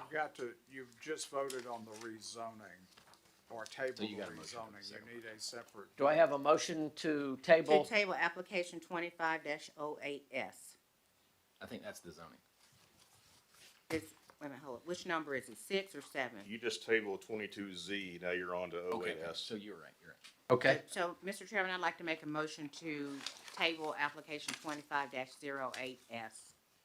I have a motion. Do I have a second? Second. I have a motion and a second. All those in favor, please signify by raising your hand. 5-0. All right. Item number 5. Is that where we are? Actually, I think we would be 7. item number Oh, 8. 8. Yes, I'm sorry. 8, yes. Bad eyes. Public hearing application 2526V, Bo James Street LLC, Vic Patel, owner, 1679 MLK Parkway, Griffin, Georgia, 30224, located in land lot 119 of the Second Land District, parcel number 233-03007M, consisting of 1.38 acres. The applicant is requesting variances to certain tri-county crossing overlay standards. Do I have a motion to open a public Motion hearing? to go into public hearing, Mr. Chairman. And a second? Second. All those in favor, please signify by raising your hand. 5-0, we're in the public hearing. No one has signed up, Mr. Chairman. Motion to come out of public hearing. I have a motion. Do I have a second? Second. I have a motion and a second. All those in favor, please signify by raising your hand. 5-0, we're out of public hearing.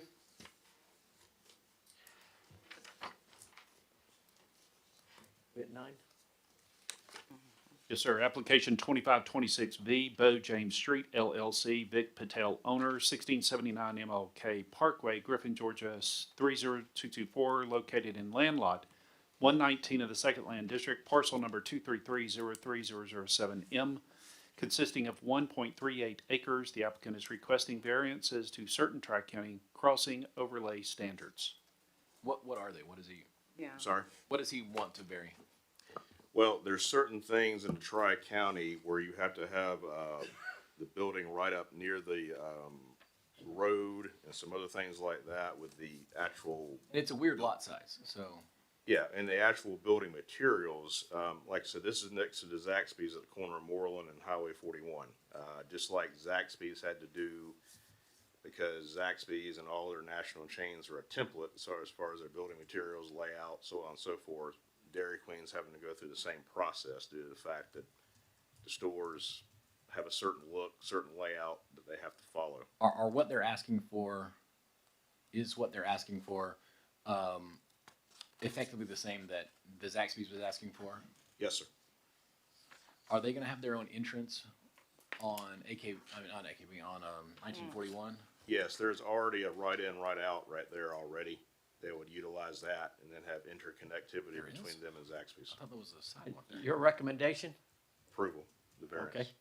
So the variance is for what? Variant, let me, get the different things here. The open space, part of it, then there's the thing about the Building materials? building materials plus the. Oh, yeah, okay. There's a facade line where, let's say you're doing like a whole new thing that's not a chain restaurant, or whatever, you're doing like a mixed-use development, there's a certain, the facade of the buildings needs to be very close to the road and have a sidewalk where people can walk down and enter into shops that way. That's fine for a non-chain kind of thing, but that doesn't really apply to things like Zaxby's and Dairy Queen. So there's some elements there that in the Tri-County that encourage more walkability and storefronts to be right up on the road, separated by a sidewalk, things like that, that just are not possible with these chain restaurants. So you're saying that Zaxby's, that our tri-county overlay requires that these buildings are up close to the road? Because I don't, there's not across the street, those buildings aren't up close to the road, the dollar store, the Tri-County has not really been used that much yet. It will be in the future, but yes, most of the things you're talking about and on both sides have not been utilizing this. It's relatively, how new is this? Well, y'all have had to grant variances for single lots in TCC almost ever since the ordinance was first adopted. That's correct. It is impractical on single lots that are the size that you're dealing with here. But on an area like across the street where you have an open developable area all the way from the bypass to Highway 19, it's very practical and should result in a quality development if that is ever developed. So, excuse me, we've had to, going back to when Chad was here, when Deborah was here, we have had to work with people on the smaller lots to grant a number of variances for Zaxby's, for Dollar Tree, Vet. the veterinarian, and also racetrack. So, yeah, I'm just thinking if we're not gonna do the right up next to the road, why are we bothering? If 9 out of 10 of the things that we've approved had to have a variance in order to meet the Tri-County overlay requirement. I mean, Only because of the location with frontage on 19 and the size of the tract and the requirement for such things as interconnectivity and so forth. Again, But there's other restrictions on the Tri-County that still stay. They just that need a is couple. correct. That is correct. I mean, I'm not mad about it, I'm just saying it doesn't make sense to have it in there if we clearly, each time that we've done it, 90% of the time, we've had to give someone a variance. And I say that because as I look at that, how far does the Tri-County overlay area go? Does it go all the way up to the big pink church? No. You know, so. No, it stops at the creek. It stops at the creek between I think it starts at, Moose Lodge At the Road. Moose Lodge. a little below, and it goes Lodge down Drive. to the veterinary clinic, Southside Veterinary. And then Clinic. Ingles on the south part, and then right above Racetrack on the north part. That's correct. Okay. Yeah, like there's I'm gonna say 10, 15 things that it requires. But in some certain circumstances, hey, we can't do number 2 and number 4, you know, but that's pretty, that's what everybody comes when they Under try to build something. TCC, this comes to you, even though it's characterized as a variance, because you have the obligation to approve the site plans. Under TCC, the site plan approval is essentially what this is up for, but to get the site plan approval, you have to approve certain variances.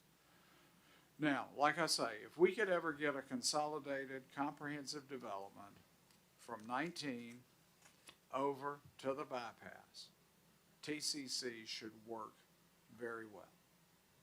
Yeah, that's, say for a Publix and Target.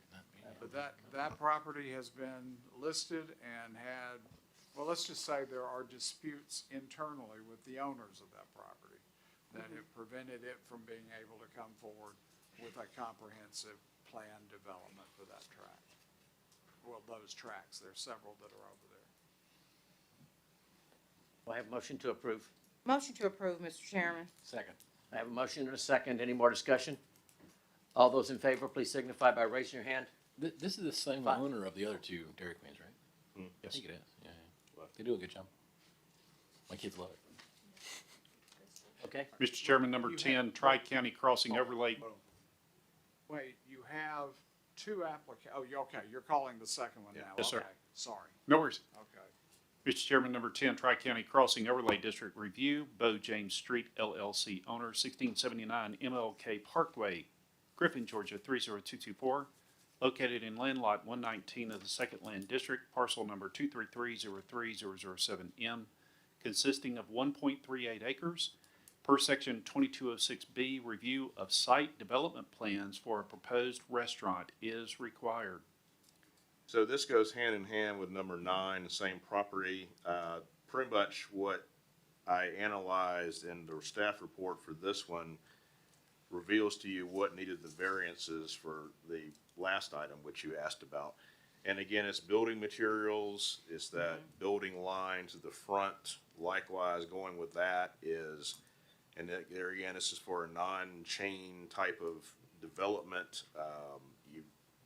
Is asking for no drives or parking on the front at all, moving it all toward the back. So what this envisions is some kind of nice storefront that you'd have in a downtown pretty much. Every parking and everything would be at the back, nice storefront, sidewalk would be at the front. But that's just not possible with these chain restaurants and things that need a certain template to operate, so Your recommendation? approval. Motion to approve with conditions. All right, I have a motion to approve with conditions. Second. I have a second. Any more discussion? All those in favor, please signify by raising your hand. 5-0, motion carries. Mr. Chairman, number 11, public hearing, application 2524Z, Denise Parrish, owner, 895 Amelia Road, Locust Grove, Georgia 30248, located in land lot 141 of the Second Land District, parcel number 200011042, consisting of 6.59 acres. The applicant is requesting to rezone from R2 Single Family Residential to AR1 Agricultural Residential for agricultural purposes. Do I have a motion to go into, Motion to go into public hearing. Second. I have a motion and a second. All those in favor, please signify by raising your hand. 5-0, we're in public hearing. Take your time. Mr. Chair, no one has signed up for this application. Motion to come out of public hearing. Second. I have a motion and a second to come out of public hearing. All those in favor, please signify by raising your hand. 5-0, we're out of public hearing. Mr. Chairman, Mr. Chairman, just for clarification, is Ms. Parrish, are the Parrishes here? I don't see. Oh, Okay, all right, just wanted to check. They want to go from R2 to AR1. That's correct. Motion to approve. Second. I have a motion and a second. Any more discussion? All those in More favor, farms, the better. please. Say again? The more farms, the better. All those in favor, raise your hand. 4-0, motion carries. Have a great day. it should all be that easy. Yeah, look at it's a real easy ask if you want to go to AR1. Yeah. All right, item number 13, take your time there. 13 is tabled. 13, 14, 15, 16, and 17 are tabled, Mr. Chair. All right. At the request of the applicant on all those, correct? It appears that 18 is as well. Okay. 17 and 18. Item number 19. Mr. Chair, public hearing, action number 19, application 2509S, Stephen Smith, North Griffin Church owner, 112 La Prada Road, Griffin, Georgia, 30223, located in land lot 100 of the 3rd Land District, parcel number 103020008, consisting of 1.22 acres. The applicant is requesting a special exception for expansion of an adjacent church facility and parking onto the R1 zoned parcel per section 703B1. Motion to go into public hearing. Second. I have a motion and a second. All those in favor, please signify by raising your hand. 4-0, we're in public hearing.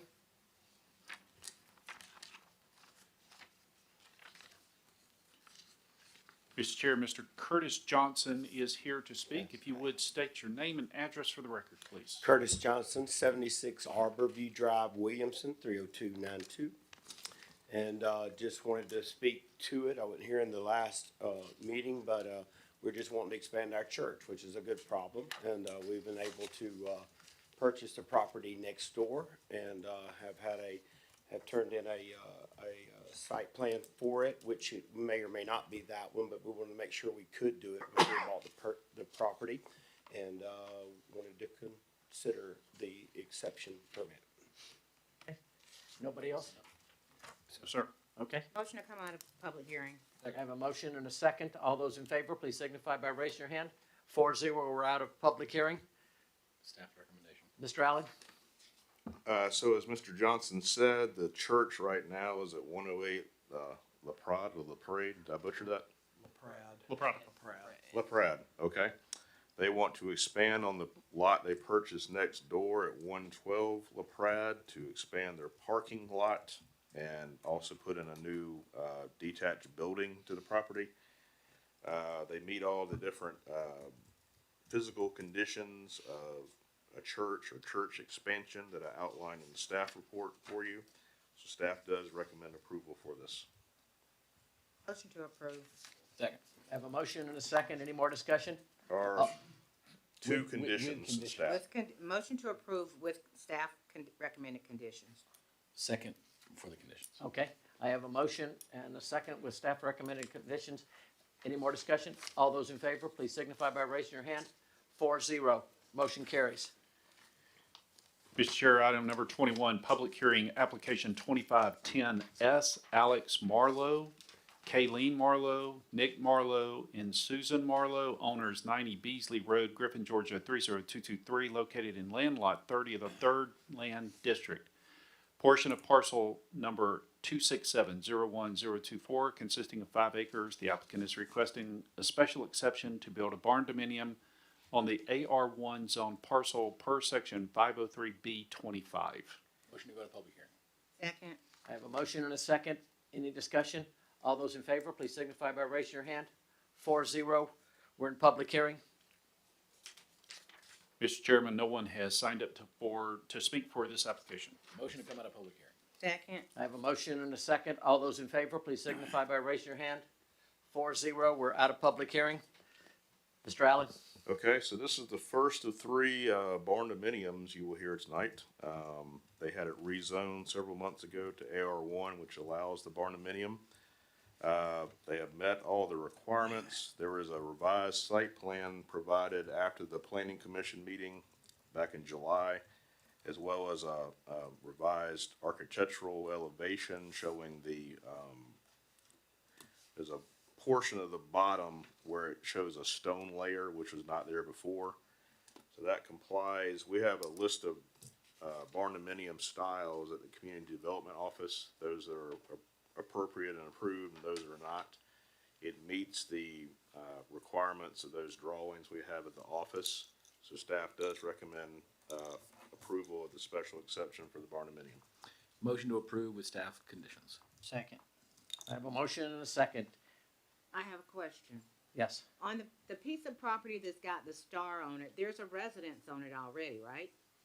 Yes, ma'am. They portioned off and rezoned 5 acres next to that residence, so it will not be on the same piece as that existing residence. So what what you're showing on here with the star on it, what is the total acreage of that? with the other residence zone? At, before it was divided, was 19 acres. The piece that will have the barndominium is 5 It'll be acres. 5, okay, that's all, I just Okay. didn't wanna have two.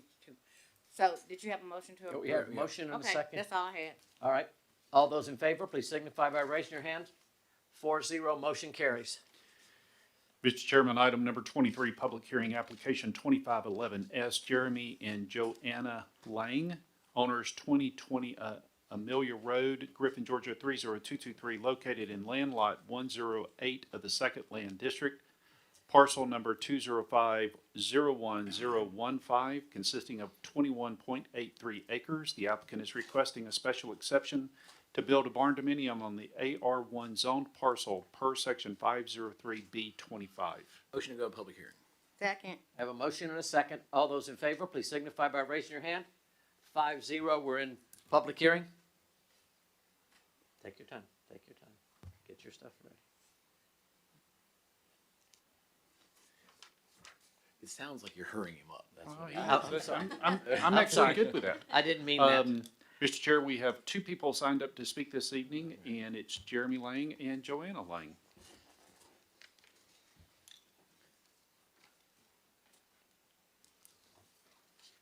Good evening, I'm Jeremy Lang, this is my wife Joanna Lang. We currently reside at 120 Oakwood Lakes Drive in Hampton, Georgia, and are looking to reside at 220 Amelia Road in Griffin, Georgia. And we just signed up because we weren't really too sure with the process, so we've worked painstakingly with Mr. Allen and his team who have made themselves readily available. And we attended the planning hearing, and we just came tonight to Make sure. kind of, yeah, Answer put any closure to that, questions. yeah, if there were any additional questions. That's all we had. Okay. Motion to come. Motion to come out of public hearing. Second. I have a motion and a second. All those in favor, please signify by raising your hand. 5-0, motion carries. Mr. Allen? Okay, our second barndominium was on the same night as the first. Their architectural submittal meets the standards, as I said, of the drawings in the Community Development Office. So everything is good with the application, so we recommend approval. Motion to approve application 25-11S, Mr. Chairman. Second. I have a motion and a second. Is that with conditions?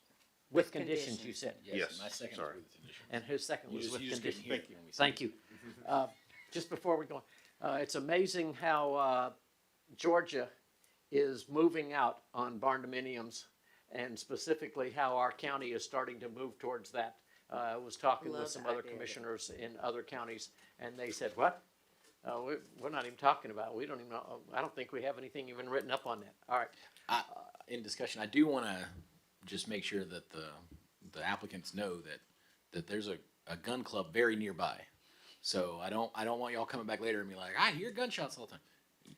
You're gonna. I just want you to understand. So, okay, I just Good, thank you. A good don't point. want this to be a surprise to Yep, anybody good when they point. move into the area where Yep. there's a shooting range or a gun club that, well, Yes. I hear gunshots. All right. Welcome to Spalding County. It's, Up. yeah. All right. Any more discussion? All those in favor, please signify by raising your hand. 5-0. Mr. Chairman, number Welcome to 25. the area. Sorry, please forgive me. Number 25, public hearing, application 2512S, Lakeisha Bede and Leonard, I'll say it right in a minute, please forgive me. Gosby, owner 65 Jones Road, Griffin, Georgia 30223, located in land lot 70 of the 3rd Land District, parcel number 247030007D, consisting of 3.42 acres. The applicant is requesting a special exception for a personal care home on the R2 AR1 zoned parcel per section 803B5. Do I have a motion to go into? Motion to go into public hearing. Second. I have a motion and a second. All those in favor, please signify by raising your hand. 5-0, we're in public hearing. Mr. Chairman, we do have one person signed up to speak this evening, Mr. Corey Mangum. Good evening. Good evening. We'll make this short. My name is Corey Mango. I live at 932 Hamilton Boulevard, and I'm just here if you have any questions about. I actually have a question, but Mr. Is he May, the would you applicant? mind going into the demographic and everything a little bit, or what you're trying to serve? Yes, yes, sir. It will be a 24-hour personal care home for Just a elderly. sec. Are you the applicant also? Yes. Okay, I just want to make sure I hadn't lost. Okay, go ahead.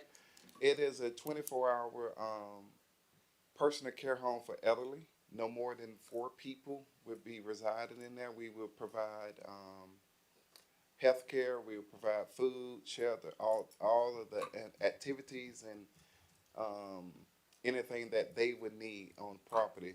It's not a drug treatment program. It would just be for older people. That's Your organization has nothing to do with the organization that was running the care home in Hillendale, right? no. And this is not behavioral health, mental health No, issues. sir. This is just Senior. older Older. folks. Senior, yes, sir. Okay. So our personal care home ordinance requires that there is a person, an owner, to live on that property. It will be somebody there 24 hours.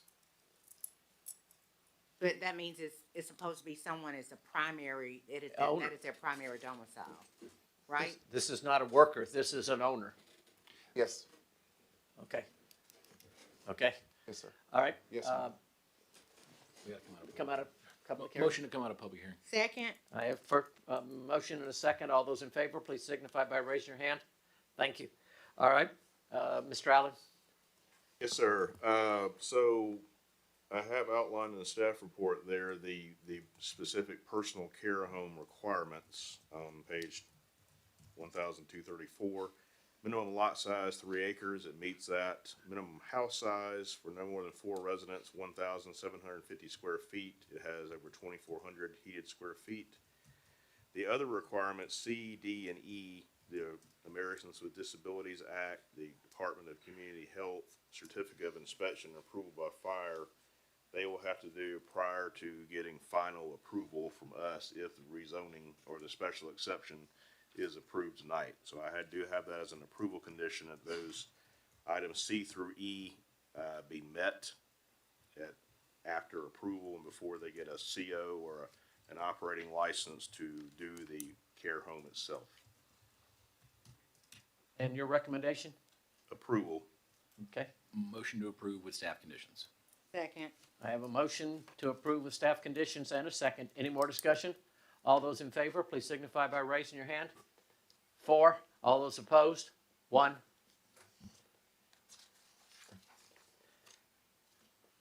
Motion carries. Mr. Chair, item number 27, public hearing application 2513S. Jared Baker, owner, property located at 65 Moon Road, land lot 26, First District, parcel number 270010009 Zulu, consisting of 4.93 acres. The applicant is requesting a special exception to build a barn dominium on the AR1 zone parcel per section 503B25. Do I have a Motion to go into public hearing. And a second? Second. I have a motion and a second. All those in favor, please signify by raising your hand. 4-0, we're in public hearing. Mr. Chair, we have 2 people signed up this evening, Daryl Baker and Jared Baker.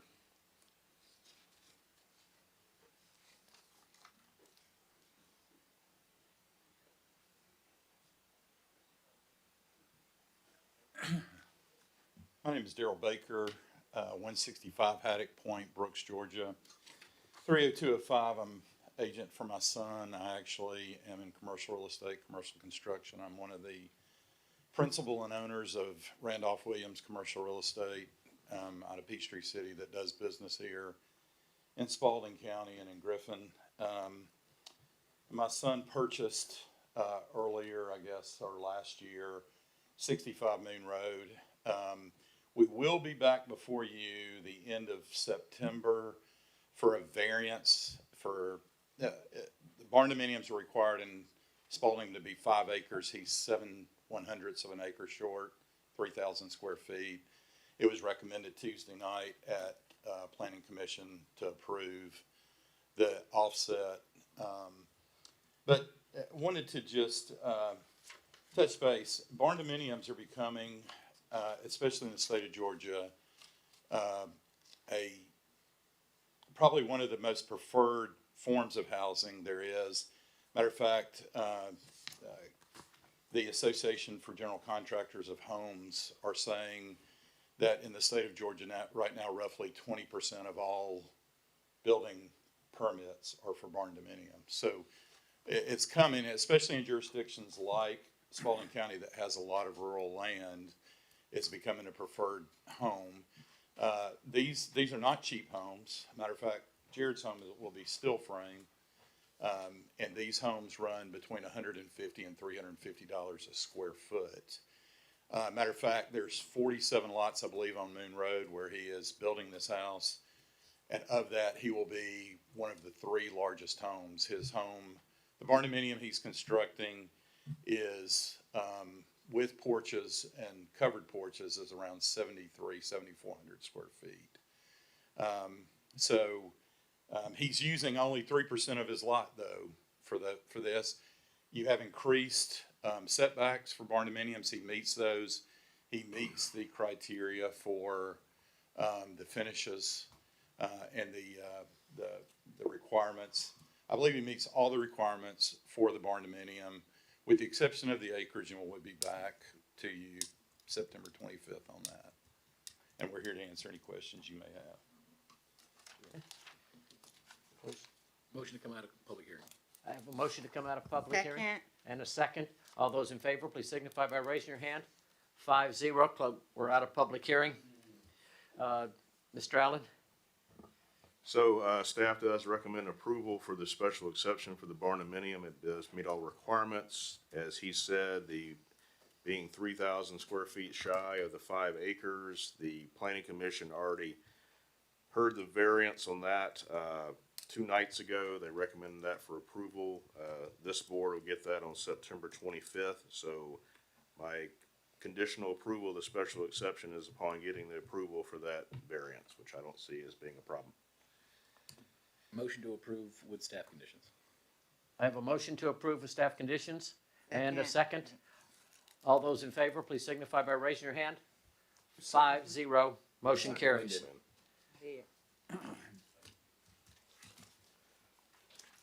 Mr. Chair, item number 28, public hearing, proposed text amendment to Appendix 4 zoning ordinance of Spalding County, Article 5 through 11 pertaining to necessary corrections, clarifications, and improvements to uses and standards in certain portions of the zoning ordinance. All right. I spent half the day going through these. Which one is this? This is the one that starts with this thing here? Appendix That starts 4. with the meeting minutes. Now, this is AR1 zoning through most of the residential zonings. This is your first time seeing this. It's not the second reading. This is, we're Notice- going to public hearing, right? Correct. You're going in public hearing? Do I have a motion to go into public hearing? Motion to go into public hearing. And a second, okay. I have a motion and a second. All those in favor, please signify by raising your hand. 5-0. Mr. Chair, no one has signed up for this application. Motion to come out of public hearing. I have a motion. Do I have a second? Second. Ryan's got it. Thank you. I have a motion and a second. All He's just those in quiet. favor, please signify by raising your hand. 5-0. We're out of public hearing. So if you guys want to take a look with all of my notes on here, we're not quite there. I'm being a little pedantic about it, but we've been working on this for a long time and I want to get it right. So I don't think we're quite ready. Some of these are small, some of them are big. Like several times it says this must be located on a paved road, and sometimes it doesn't say that. For example, some of the paved road requirements, an ambulance dispatch place is not required to be on a paved road, whereas a deer cooler is. And you go, well, if one should be, then wait a minute. So there's some smaller stuff like that you go, hey, wait a minute, maybe we need to work on this. There are bigger stuff. Like I know that when some of this came in the first time and it was in the other committee, there were an army of farmers out here saying, wait a minute, you're limiting the number of horses and cows and stuff. Again, it's my intention that we don't get into counting the number of horses people have, but say, You must strictly comply with the nuisance ordinance. You must strictly comply with the noise ordinance. You must strictly comply with state laws regarding animal cruelty and whatever. And then if you can properly take care of, feed, clothe, and the neighbors don't mind you have 100 horses, have 100 horses. But if you have 100 acres and you're mistreating your one horse, then you know what I mean? It's not about, in my opinion, the quantity of horses, and it certainly shouldn't be about our code enforcement guys going out and count the number of horses that people have. So again, there's some bigger stuff. Most of it's smaller stuff that I think we go, hey, wait a minute, why are we doing this? You know, bed and breakfast, we're limiting to serving breakfast only. Why? Like, why? Mr. Chairman. James, could you give us a list of the small stuff? Yeah. Oh yeah. Because then we Like I can- said, I've got them marked, and I'll come and Okay. meet with you, and we'll talk about it. That doesn't look really small, but I'll.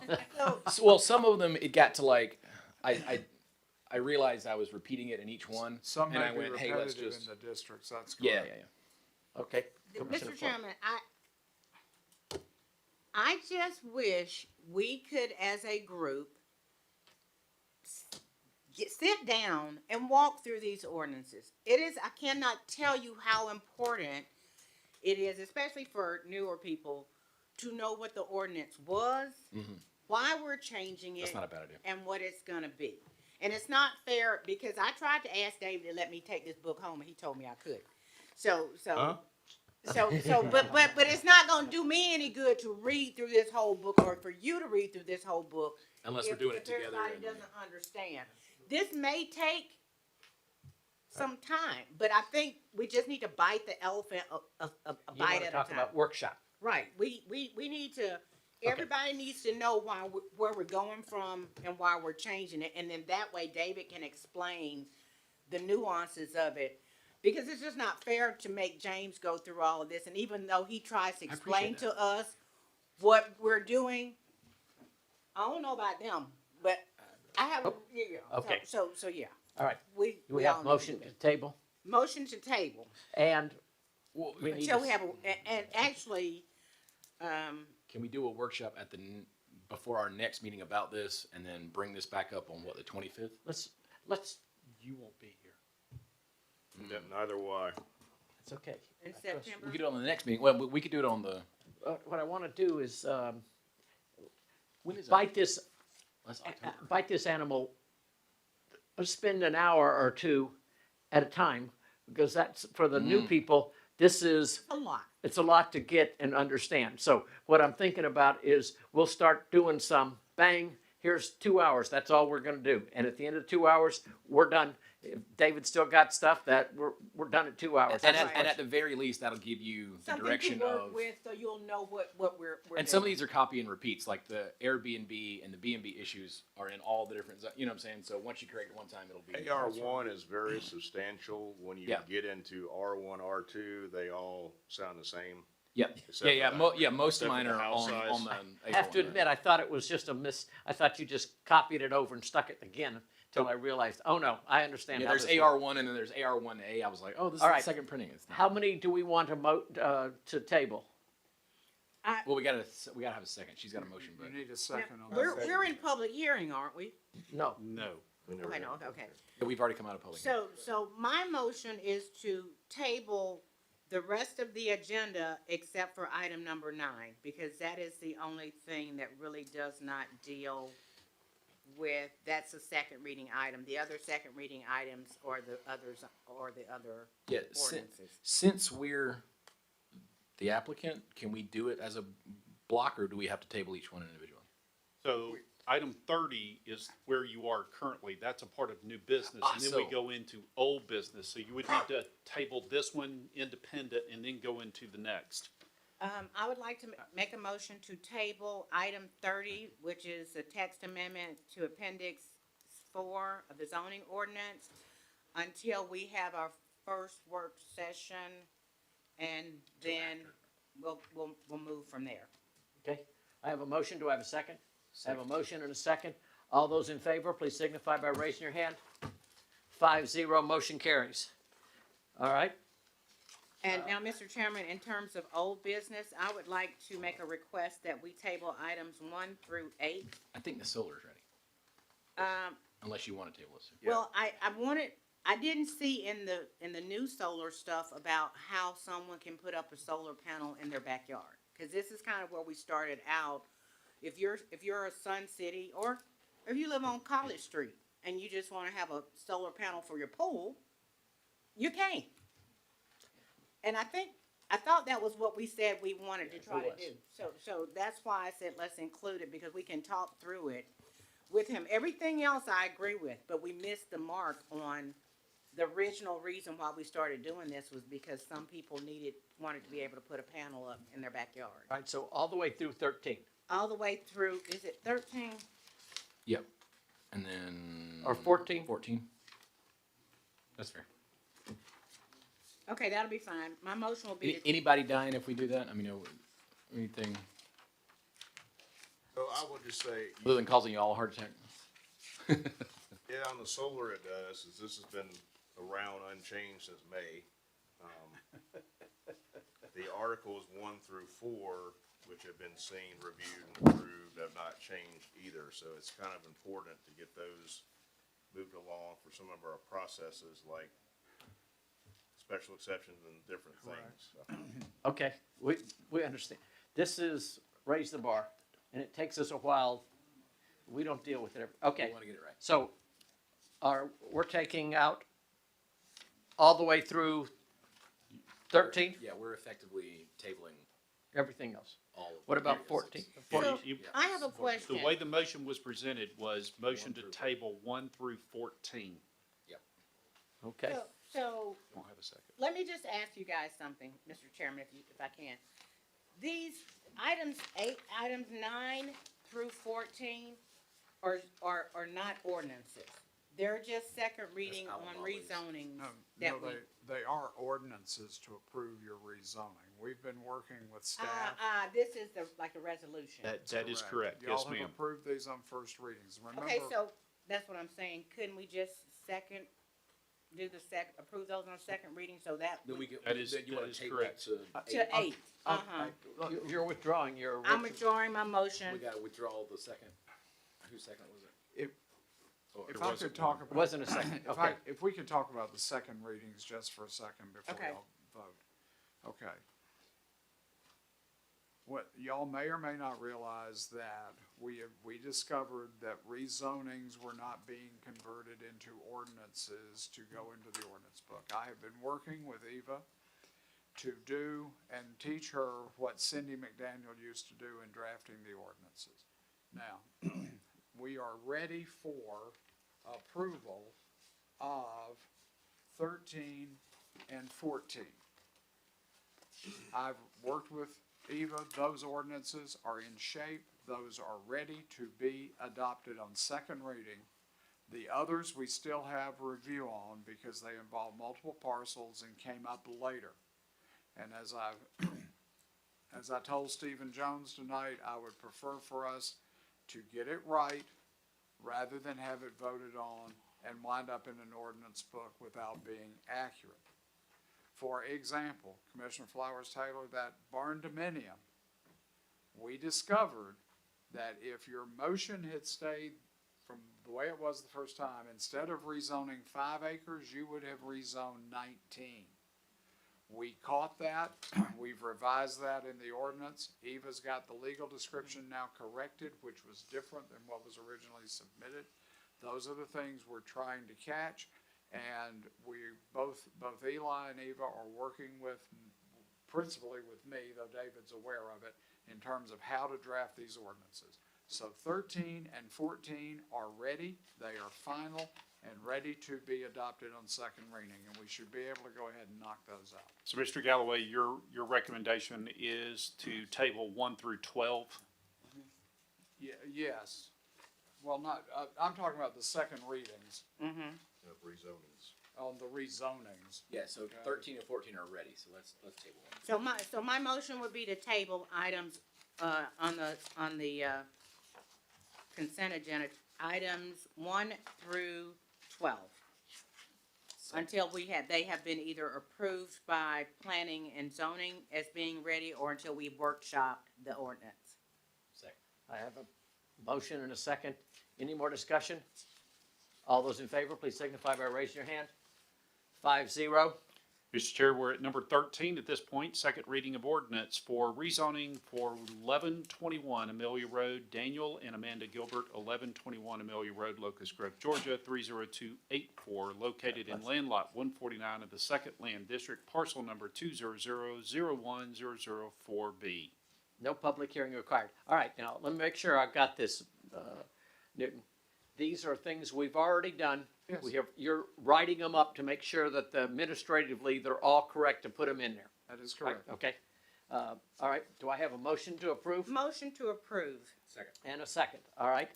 Any more discussion? I have a question. Weren't we calling this a resolution before? Because, Ordinance or resolution are pretty interchangeable, but if you want them called no, resolution. I'm just saying, because I'm thinking that's what we're doing. We're legalizing the thing that we did. That's correct. So when I see second reading and ordinance, the ordinance is the resolution. That is Okay, correct. gotcha. All right, any more discussion?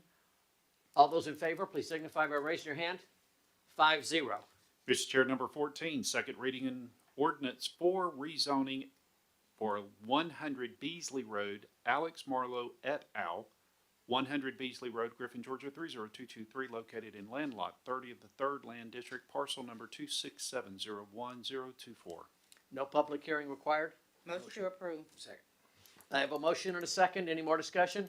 All those in favor, please signify by raising your hand.